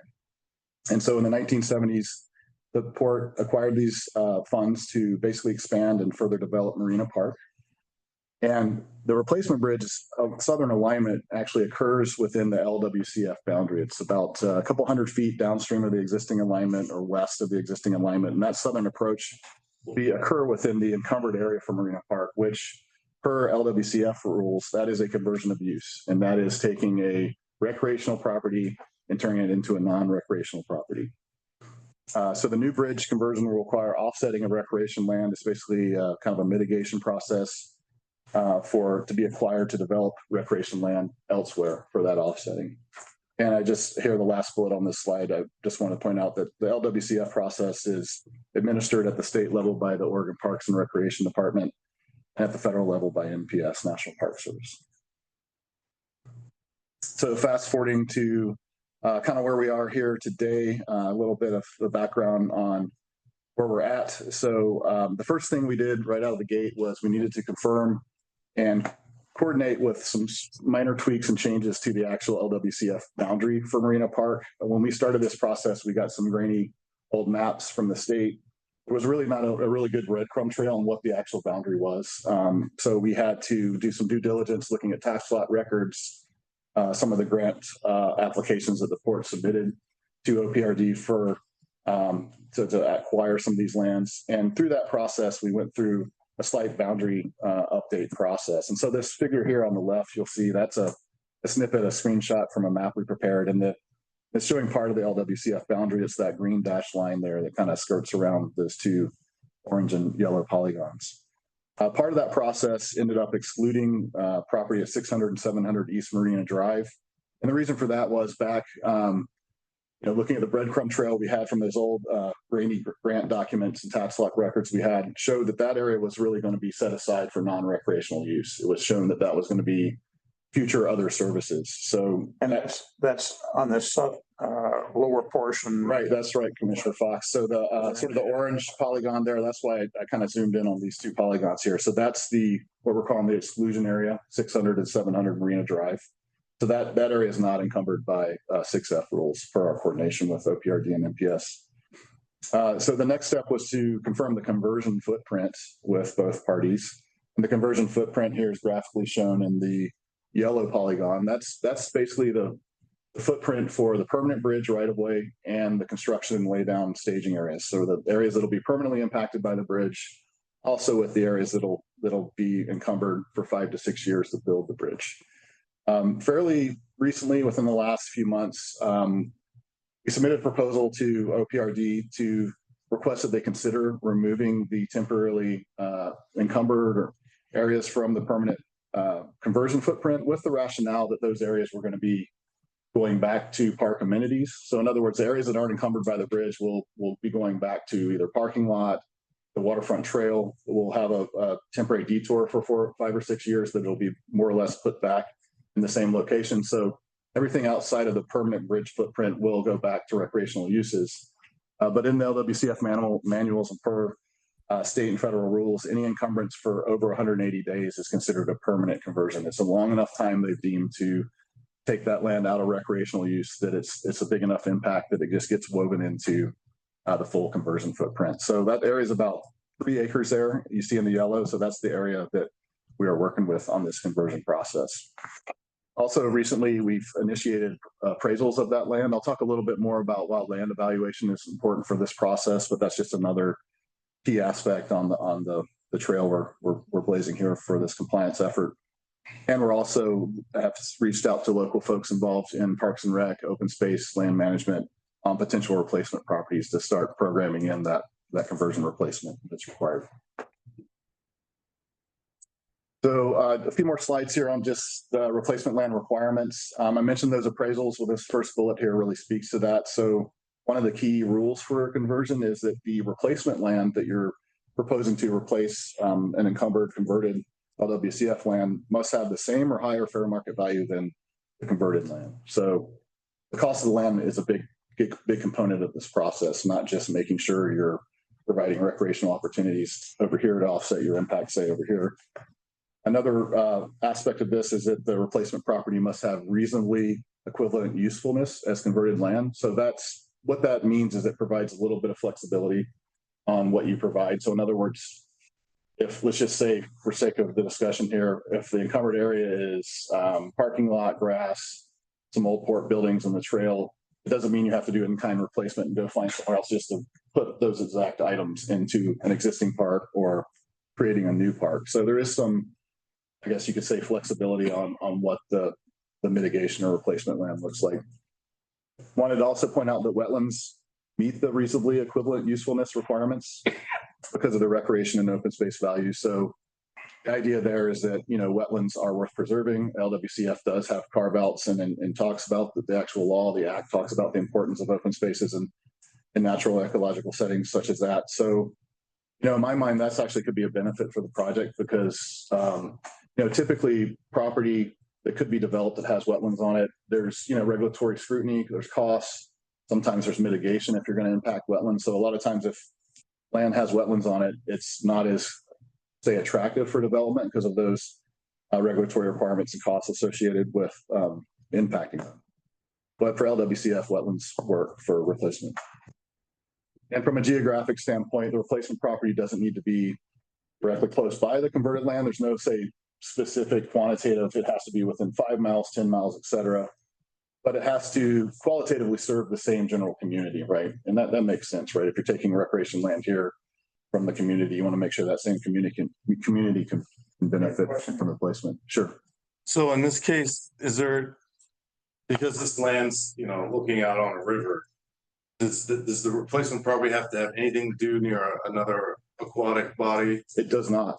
Right. That's one of the flexibilities on the equivalent, reasonably equivalent use, and it just needs to serve the same community. So, and then a few more slides when I get into very high level conceptual potential replacement properties, you'll see that several of them are on the river.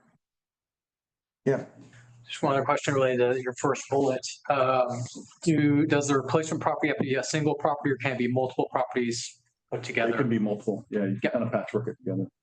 Thanks. Yeah.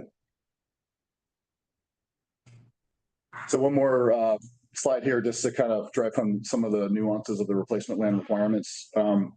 This could be a bit of a hurdle, so I just wanted to point it out for everybody to marinate on. So land currently owned by another public agency may not be used for a conversion replacement unless all these following sub bullets apply here. And, I'm not going to go through and you guys can read what's on my slide here, but I guess the point I want to drive home here is that acquiring land that's currently in private ownership has less regulatory scrutiny and less sort of rules and regulations on how that land can become property.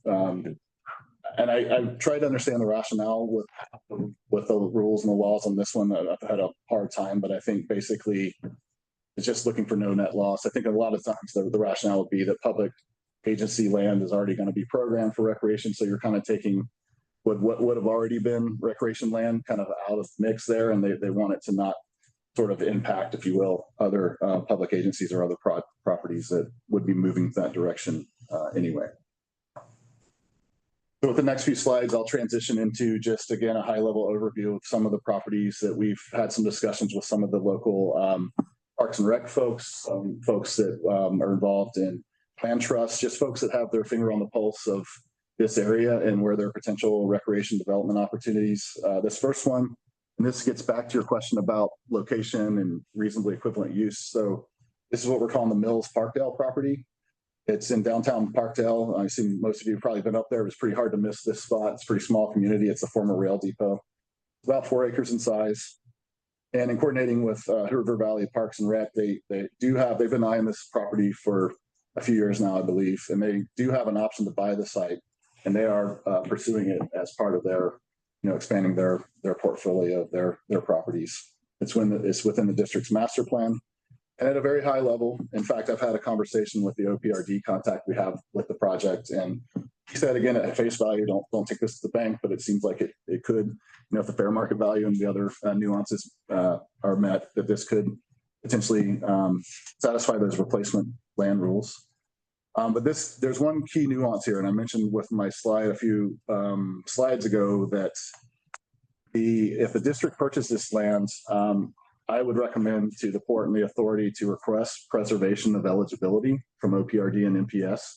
If this really seems to have some opportunity to be a really viable conversion replacement for the project, to request that preservation of eligibility sooner than later. Before, let's just say the Parks District they're actually seeking a grant to buy this property and bring it into their portfolio. They're not using federal funds from what I understand.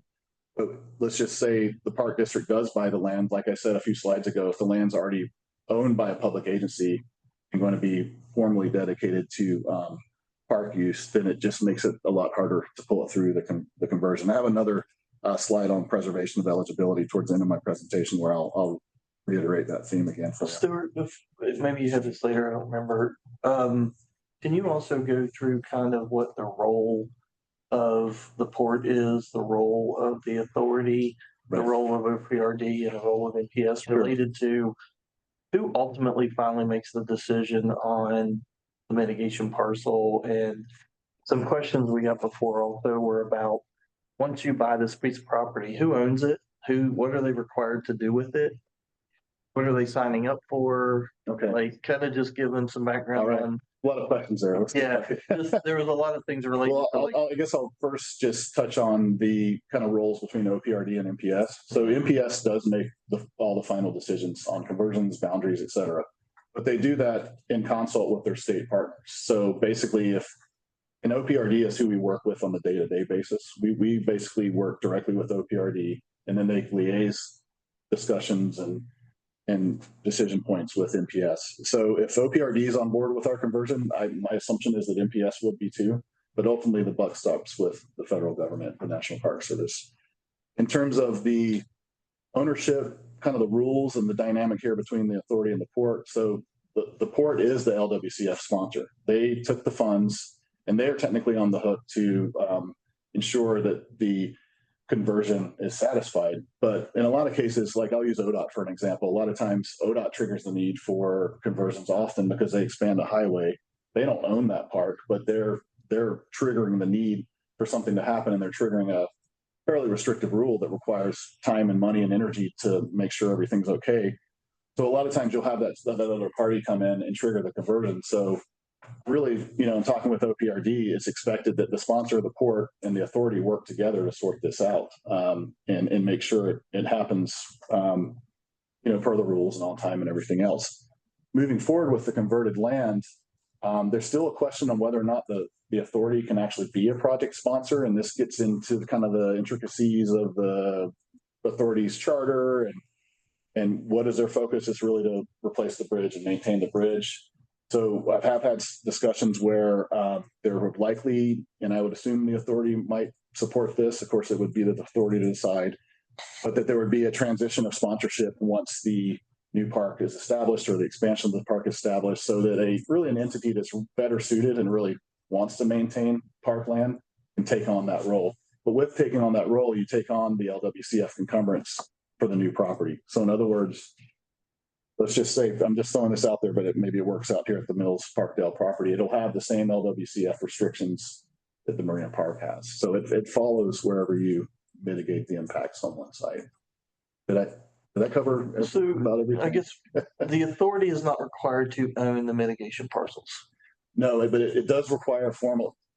Yes, no, but the way you get to that point is it facilitates the need for a project sponsor transition. So in other words, the authority can come in, help broker this process for the port, and then whether it's probably would be the port, but some other entity, maybe a local parks district or whoever that's better suited for it, they could take on sponsorship of that property. Okay, so there has to be a sponsorship. It does take a formal process with OPRD. And if there is no sponsor, then the port would own that property. The port would have to be followed. Sponsor? Yeah, the sponsored, yeah. I guess technically. So the authority would not have to do it, but the port would have to sponsor it because it's theirs. Okay. Correct. So let me see if I can understand this. The port owns all the property down there where we want to site the new bridge and use Fleet Down area. Mm-hmm. They've got facilities already on that property that probably shouldn't have been put on there in the first place because of this whole issue, but they're there now. There's going to be an expectation that we're going to buy the land that we need to site this bridge on. And we're going to do something about using the land that we need until construction's over. Now the 6F gets triggered because we're trying to put a bridge there. Correct. The 6F could be triggered because there's facilities on that land right now. You're speaking to the port office and maintenance shed, right? So those are outdoor recreational amenities that were constructed after the LWCF grants were acquired. Correct. So it's in violation. So they either need to remove it or they need to do some kind of a conversion themselves. I guess you could see it that way. Yes. Yeah, and it is. I mean, this ultimately, I guess what we're getting at is that this project is revealing that there was an unmitigated conversion done when those buildings were built after the LWCF funding was acquired in the 70s. And I want to make sure everybody picked up on something else that he said, because I heard it a little different this time. Port is actually responsible for all of the 6F impacts because they were the original recipient of the HRWF Well, funds. I guess a better way to say it, Mike, sorry to cut you off, is they have a current agreement with OPRD through LWCF to maintain that area as recreation. Right. It's in the open existing. And because they're allowing somebody else to make it non-recreational, it's their responsibility to make sure that it is mitigated. So you, as the project, are really just are telling the port, hey, we're impacting this.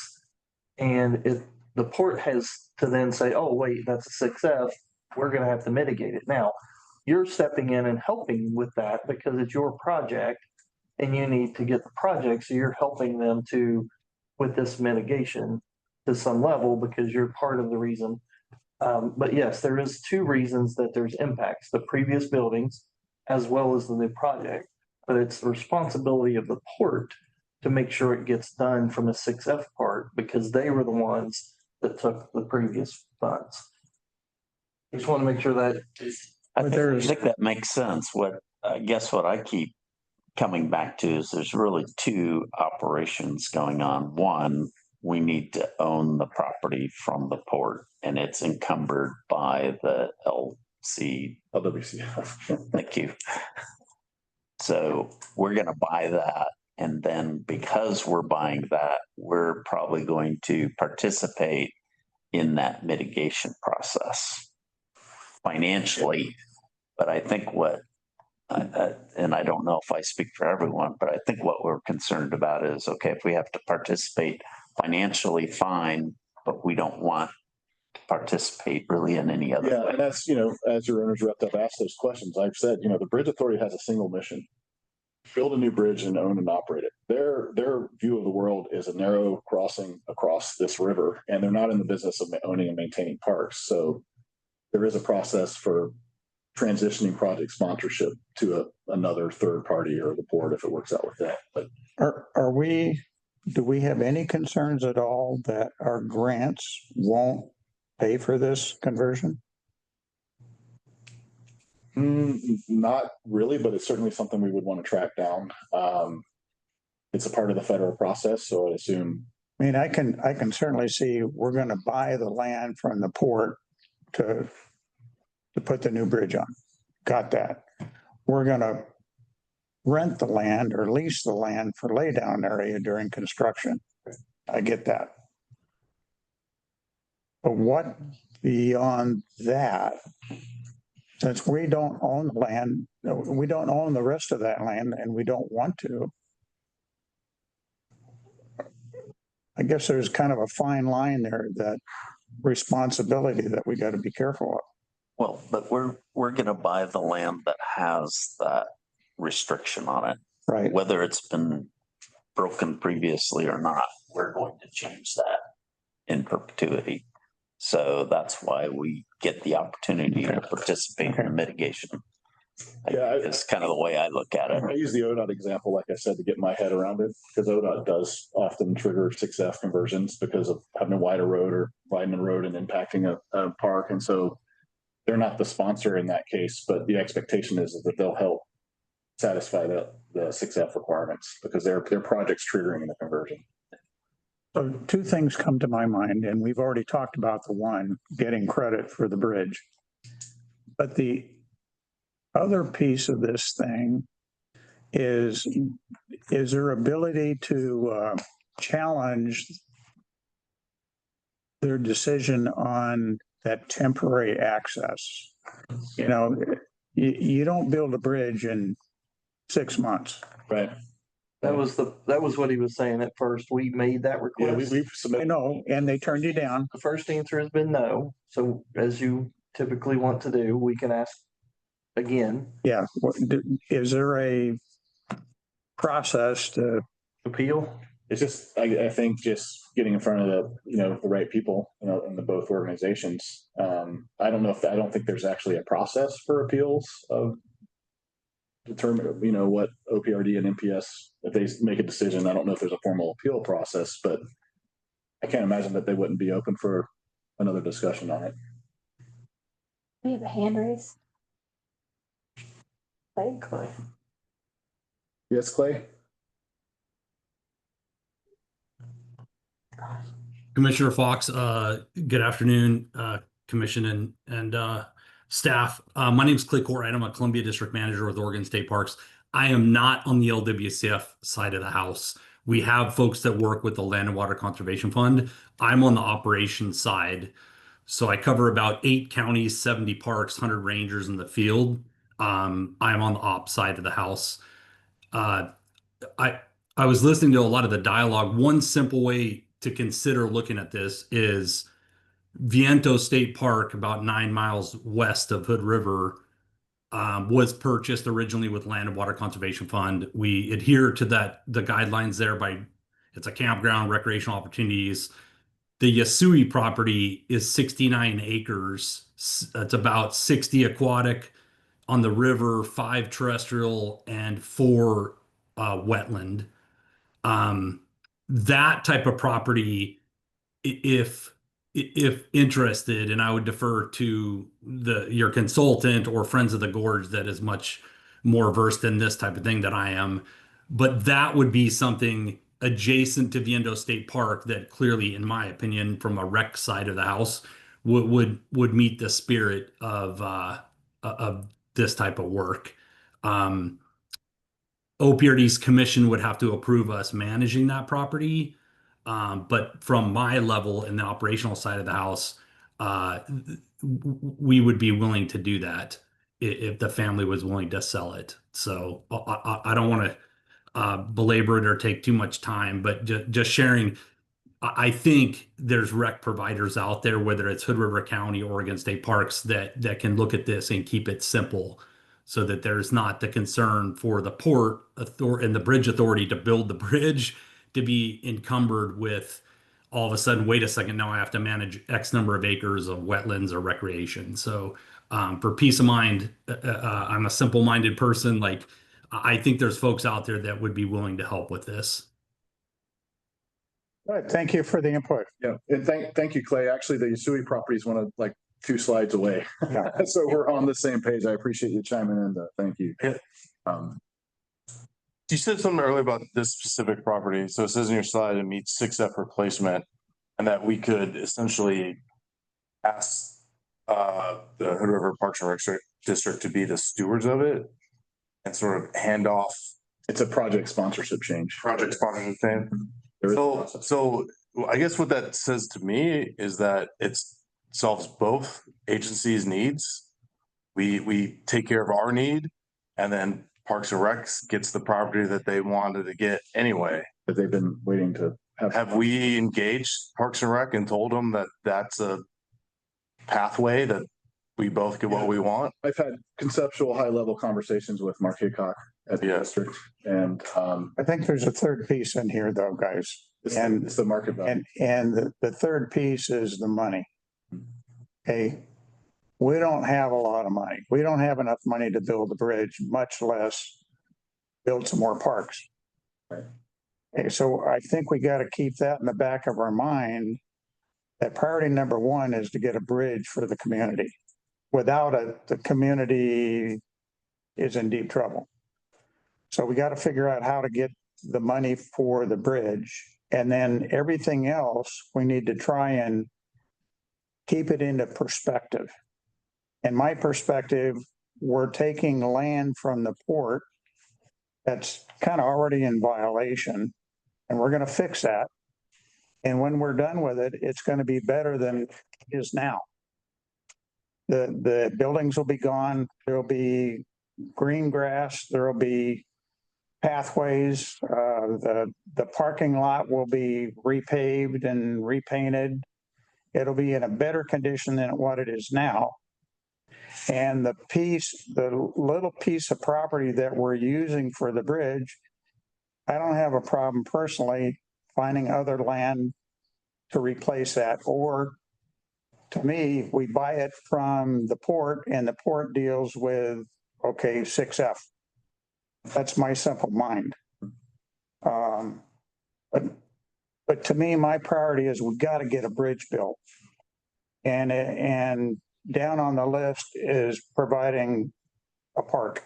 Well, but so I just want to make sure everybody understands that you have to do fair market value, and you have to reestablish the property with like conditions. So I'm absolutely fine with that. is that if you bought Reasonable this equivalent, reasonable. reasonable equivalent, whatever that means. If you bought this piece of property, there are some improvements that would need to be made to this parcel in order for it to meet that reasonable accommodation. That will be part of this whole Right. process. Yeah, development of the park is part of it. And is that included in the fair market value equivalency when they're doing that? I believe it is, yes. Okay. Okay, well, I'm going to be really interested in fair market value. Yes. Because my simple mind is we've got a piece of land down there where we're going to put a bridge on. Theoretically, you can't put anything on it other than a park. It's not zoned for anything other than that. Oh, the appraisal rules are that it has to be appraised under the highest economic return it could be. So in other words, the fact that it's encumbered doesn't factor into the fair market value appraisal. To me, that's stupid. And you can quote me on that. If something is encumbered, it cannot factor into the highest. Right, because it's the but-for question of like, well, if there wasn't a park there, how much would the land cost if it could be developed for industrial, commercial, retail, whatever? But there's a park there. I know. It's the messenger. Okay, do you want a park or do you want a bridge? Hey, I'm the messenger here. I'm trying to make it happen. I know. Catherine, do you have a question? Yeah. Yes, sir. I'm just trying to drive the conversation forward because it's, we are going to talk about the other option, correct? Yeah, and we are, I noticed we are past time. Yeah. I do, and we can end it now, or I've got a few more slides I'd like to get. Giving us our other options. Okay, I'll just try to blast through these next ones here. So another site I've been in some conversations with is called the old Walmart site. Was a proposed super Walmart that was never developed. It's in the west part of town. It's pretty good sized parcel there. You can see it's currently, from what I understand, in private ownership. It does have wetlands on the site. So again, back to that issue of wetlands do meet the equivalency requirements. That would be a bonus. And in talking with the Parks and Rec folks, they have conceptual ideas for this site becoming potentially a nature park, kind of preserving some of the creeks and the wetlands, and also having more developed amenities like such as ball fields, because it's a pretty good chunk of real estate. What's it zoned as? Industrial and commercial. Yeah, it has serious flooding issues. Mostly industrial. Yeah, the Phelps Creek floods. All right. Against the wetlands, yeah. Yep. Another one's the Bauman property. This is west of town, east of Mitchell Point Tunnel. It's a pretty good sized site where there's been ideas about doing 10 acres for a park. Right now, the Columbia Gorge Environmental Foundation owns this property. And I understand they have had conversations with ODOT, having ODOT put one of the gap segments of the historic highway trail, one area where the trail has not been able to punch through its alignment. And there is a sort of a conceptual plan for developing park amenities. This is a screenshot here I pulled from that plan that just kind of shows from a bird's eye view what that would look like. You want to point out it's in the National Scenic Area. It's outside of a municipal limit. And I believe it has interstate access, but it certainly might need improved access, but would definitely need some sort of railroad crossing to get to the river. Here's the slide on the Usui property that Clay mentioned. As Clay mentioned, it's private land located pretty much surrounded by OPRD land. So in this graphic here, it's the tax lot is the light blue, kind of L-shaped, upside down L-shaped polygon. So most of the property's in the river. But all the land surrounding that little triangular piece there that's on land is surrounded by the Vientos State Park. Understand theoretically, this could support park expansion, as Clay alluded to. Understand it's a very popular windsurfing location. A lot of people use this site. And there's already an existing at-grade railroad crossing. It's another one that's in the Columbia Gorge National Scenic Area. And here's one too that we've had some more discussions on as a group, and it's called Bridge Waterfront Park. It's located at the north end of the bridge crossing. So this is on the Washington side. So it's basically more or less in the general vicinity where the new bridge somewhere between the old bridge and the new bridge is alignment. So given that it's got tribal land nearby, railroad, steep slopes, there's some complex development access issues, but probably the most complex aspect of this one is that the LWCF rules require replacement land from a conversion be in the same state. And this is another one where we've asked the question a couple of times if both parties would consider allowing bridge or waterfront park to move forward, and we've been told that the rules just won't allow that level of flexibility. Is that in federal statute or is that in policy? Where does that rule come from? I haven't seen it in statute. I've seen it in the manual. So I assume that is a direct correlation with the written law, but I have not, I can't point to you where that's written down somewhere outside of the manual. Stuart, do we get any credit for where the existing bridge is and when that gets removed and that getting converted back to recreational? The existing bridge is outside the LWCF boundary because the right of way for the bridge, as you guys know, it's really old. It was established in 1924. So that was part of cleaning up the boundary. The boundary was kind of going through the current bridge's right of way, and we said, oh wait, it needs to go around that right of way because it was there. We put that into the boundary as a portion of the mitigation.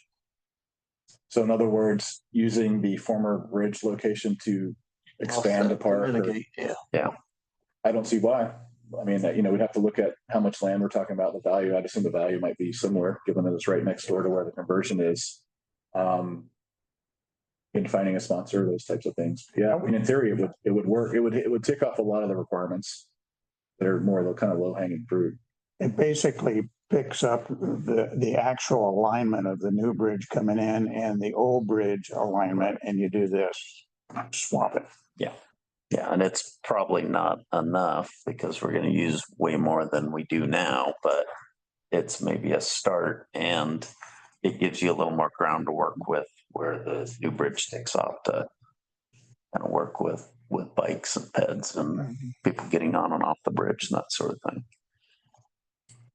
So with this slide, I just wanted to point out there's other potential options out there in talking with the park district. But naturally, this is all very high level conceptual. There would have to be further discussions between the parks folks and landowners to just determine if there's any viability. We're talking private properties now. But I wanted to, I've presented, I think 4 or 5 here. I wanted to just mention to you all that there are other properties out there that could potentially help satisfy the conversion. So if theoretically, if those 4 meet the requirements and OPRD says, yeah, we're good with any of the 4, can the authority rank those and say, hey, we'd like to use this one? Who gets to say?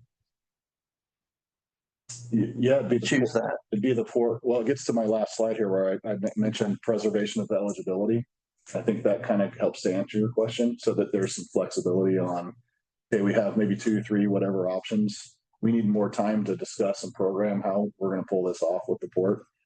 It gets to that third bullet there, Mike. So let me just get through this. This is my last slide too, by the way. Sorry, go ahead, Jacob.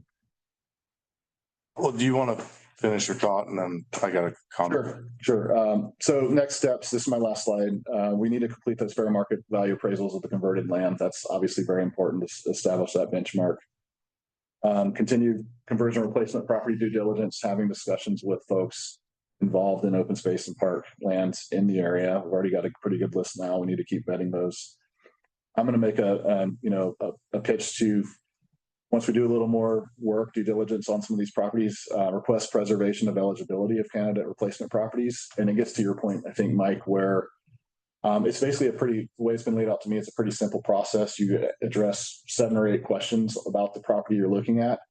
And you don't get a yes, it's going to work 100%. They need to see the full conversion proposal, but it's basically a initial good step in vetting replacement properties with both agencies and getting their initial thumbs up that it will likely satisfy the requirements.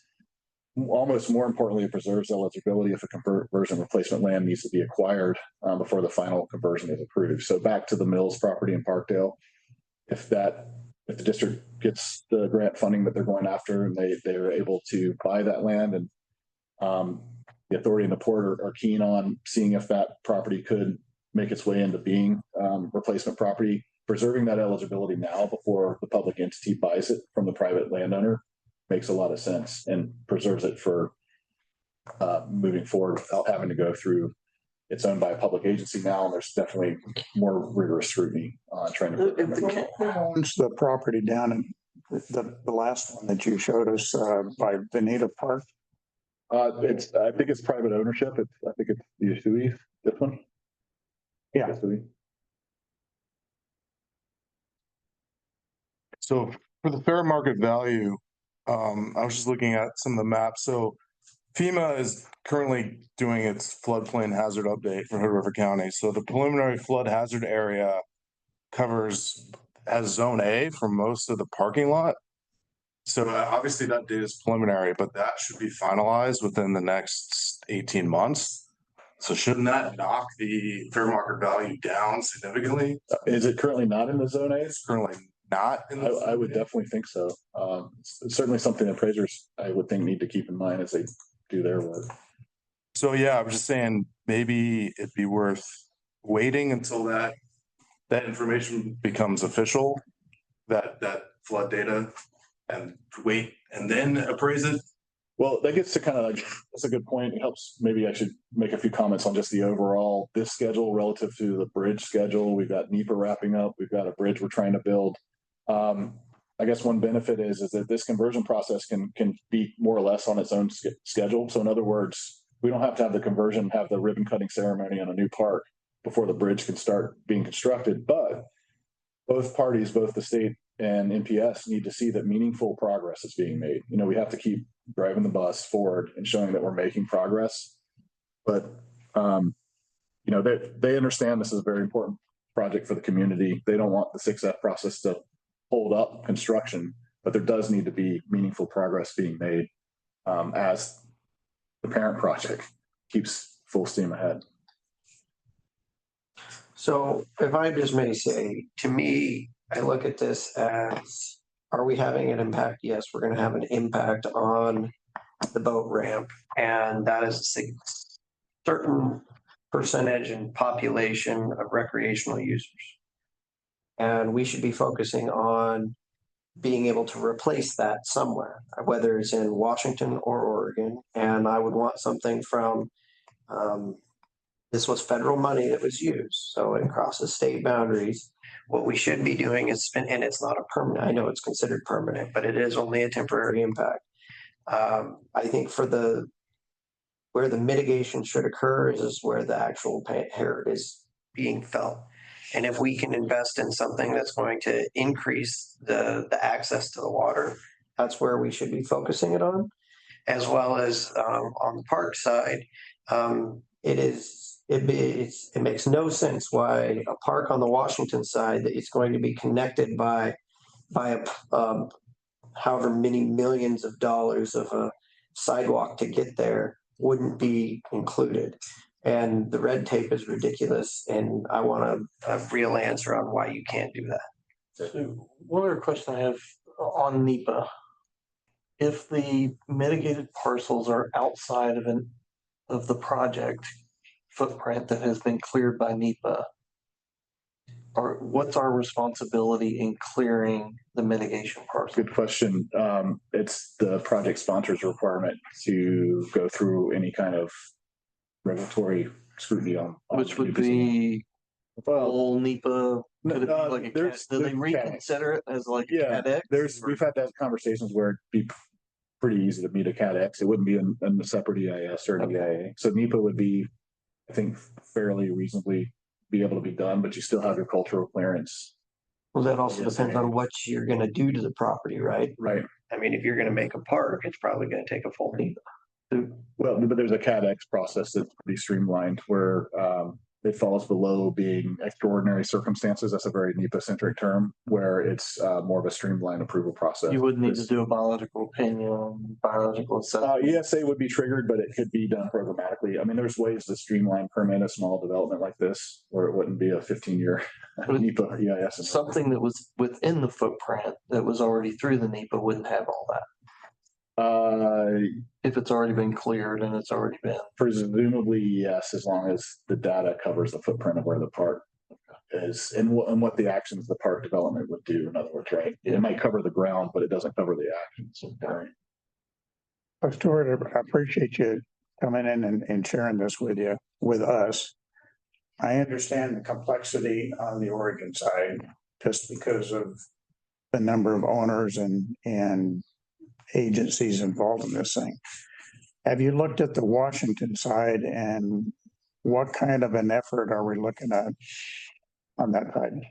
For replacement properties?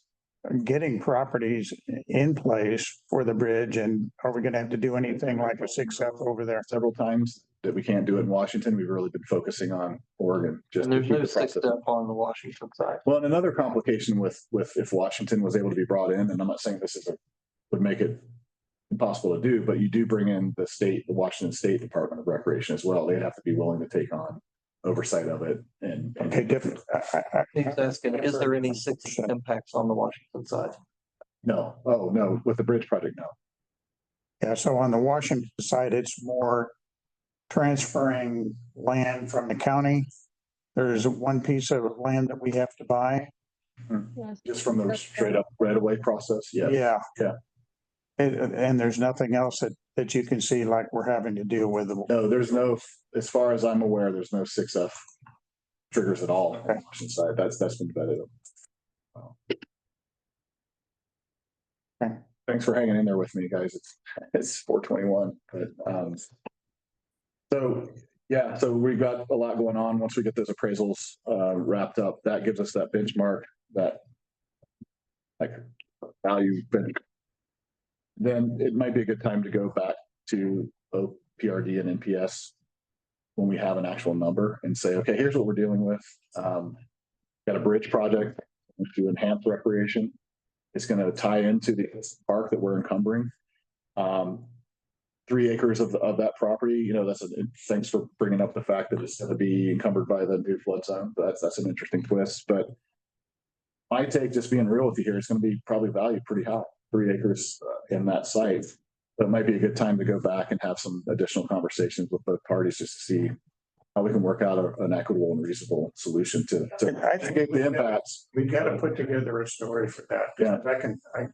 I smell it coming. Yeah, we have.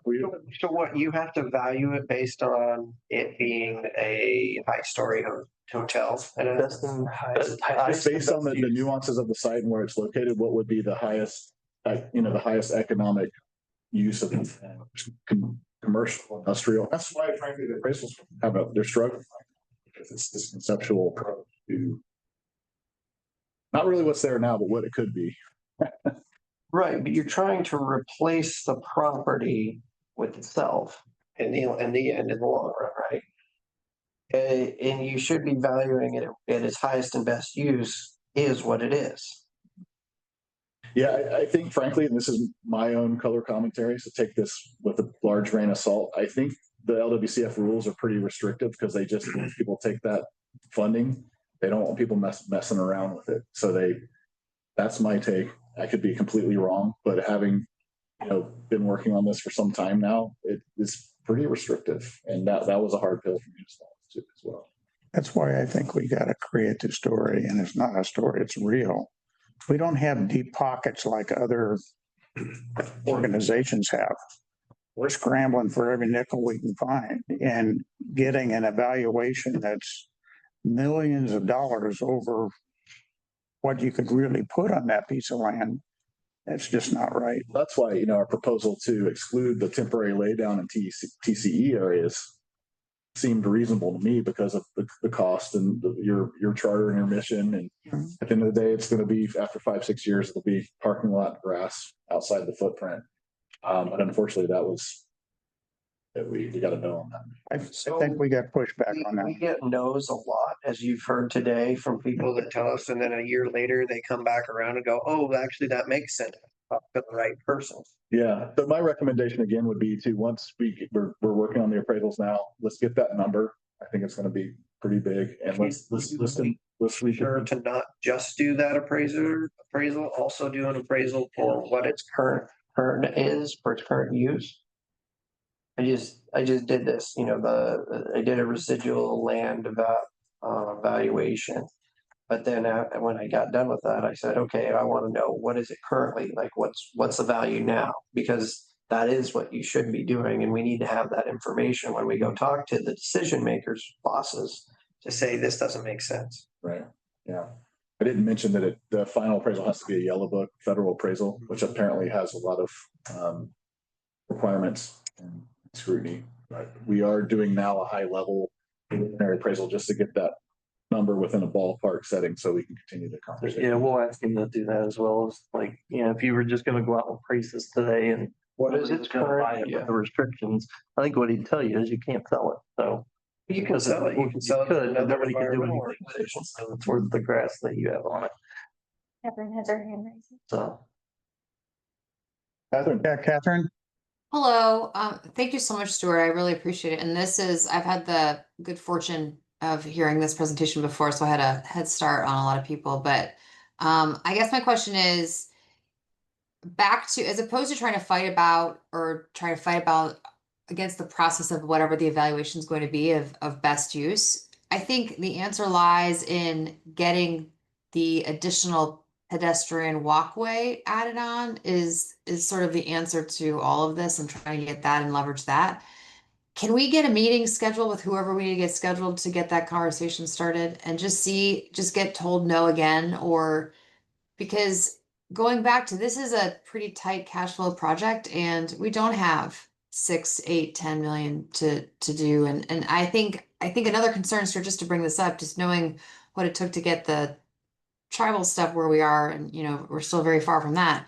Is there any possible way that this process would delay construction starting if we were to line up funding for that 2027 start date? So 2 questions. How do we get meetings set up to just get the conversation started of, can you just count the pedestrian walkway? And 2, is, in your opinion, Stuart, this potentially any delay if we don't, we have to figure out how to get $17 million or whatever over? So to answer your first question, yes, we can certainly convene a meeting with OPRD and MPS and have that conversation again, because I think Catherine's right. I think at the end of the day, we have to view this project as supporting recreation in Waterfront Park. And the reasons I've been told why that doesn't work, it seems like there could be some flexibility with that. It's frankly, it's been a hard pill for me to swallow. I've asked the question multiple times on my own. So we can certainly convene a meeting. I think there's a strong case for that. But back to holding up construction or the overall parent project, I think I mentioned this earlier in my presentation. We have been told numerous times that the conversion process can be on its own schedule. MPS has sat in several meetings with us saying that they're not going to hold up a $1 billion or whatever it is bridge project that's critical for this community just to have the park developed. We just have to show meaningful progress is being made. And we can't just let this fall through the cracks. We have to, and certainly by construction, I would think we'd have to have pretty good progress and some of this stuff sorted out by then. But it's not tied to the overall bridge project per se. So maybe a recommendation would be for Stuart to summarize all of the conversations he's had to date related to using the bridge as part of the conversion, and take that back through the engineering committee for discussion, and then we can bring something back to the board and set up a meeting starting with the engineering committee and OPRD and MPS, and then I like that idea, and from there, and take that data and create the next version of the story to take back to such a meeting. Stuart put together that story to the authority. He put together a pretty good argument, I thought, the first time about why the bridge should count. So I want kind of to give that to everybody, and then what he's done to date, because he's done a lot to try to convince them of this. And he can pull the, it's a transportation project and thus it can't count, right? And just that the Bridge Authority's charter does not mention recreation as one of the organization's charters. So the way around that is we adjust the charter. Right. So he can give you the reasons why they said it doesn't count, and then we can mail that over and just see if there's a way we can. But the thinking forward, and I guess this will be a question for OPRD and MPS, but let's just say that argument works, then it's considered compatible with recreation. It's not a conversion. The question I would have, does that mean that the southern end of the bridge that's within the LWCF boundary is in the future encumbered by, what does that mean in terms of bridge maintenance? I'm just trying to think way out with their rules. Like, does that put any kind of restrictions that we can't maintain the bridge? If I mean, I assume the bike lanes and the ped path will be there forever, right? But I'm just trying to. Can't get converted to traffic. Well, I'm just trying to sort out where the bogeys are out there with some of these arguments. Someone's got to look at that angle too. Yeah. Yeah, I'll try to be brief, and this might be a ended around way to sort of address one of these questions as well. Earlier, you mentioned that the port was the one that had the obligation to mitigate these 6F issues. And we're the ones doing the appraisal and figure out the monetary side of this. Well, I guess you could argue that the authority is triggering the conversion. Right, we're triggering it, and we're figuring out how much that is, and we're theoretically providing the money to do this. After we provide the money to do this, does the obligation reside with us, or does it reside with the port? Good question. The obligation on paper is technically with the port, but I would think that they would argue that they would want some assistance in developing the project, because the but-for question with the bridge is they've already converted it, and it's been in conversion for decades. They've unmitigated. And they have not provided mitigation, and so do we get a kickback for all? Yeah, I mean, I don't think it's unreasonable to assume that. You don't want to use that last term. Yeah. Well, I think I this point. refuse the kickback term, please. No. Well, I mean, I think it just tees up the need for the authority and the port commission need to start talking, have some additional conversations about this. I just want It's to be not clear reasonable on that what it's we're doing for the opposite. years of unmitigated use. Basically, it's going to take care of the price. Yeah. So I just want to make sure that we're on the same page with the obligation and who is obligated to do what. How specific was that original 6F designation over the port property? Was it very delineated, or was it just like this lot? You have a picture of the first drawings we started with. Literally looked like a photocopy that had been copied 10 times, and somebody used like a highlighter to draw the boundary around it. Yeah, there was That's why I said that. It's my understanding that original deal was actually what the port got was like 70,000 or 7,000. Oh yeah. It was very minimal amount of money. It was basically to build a boat dock.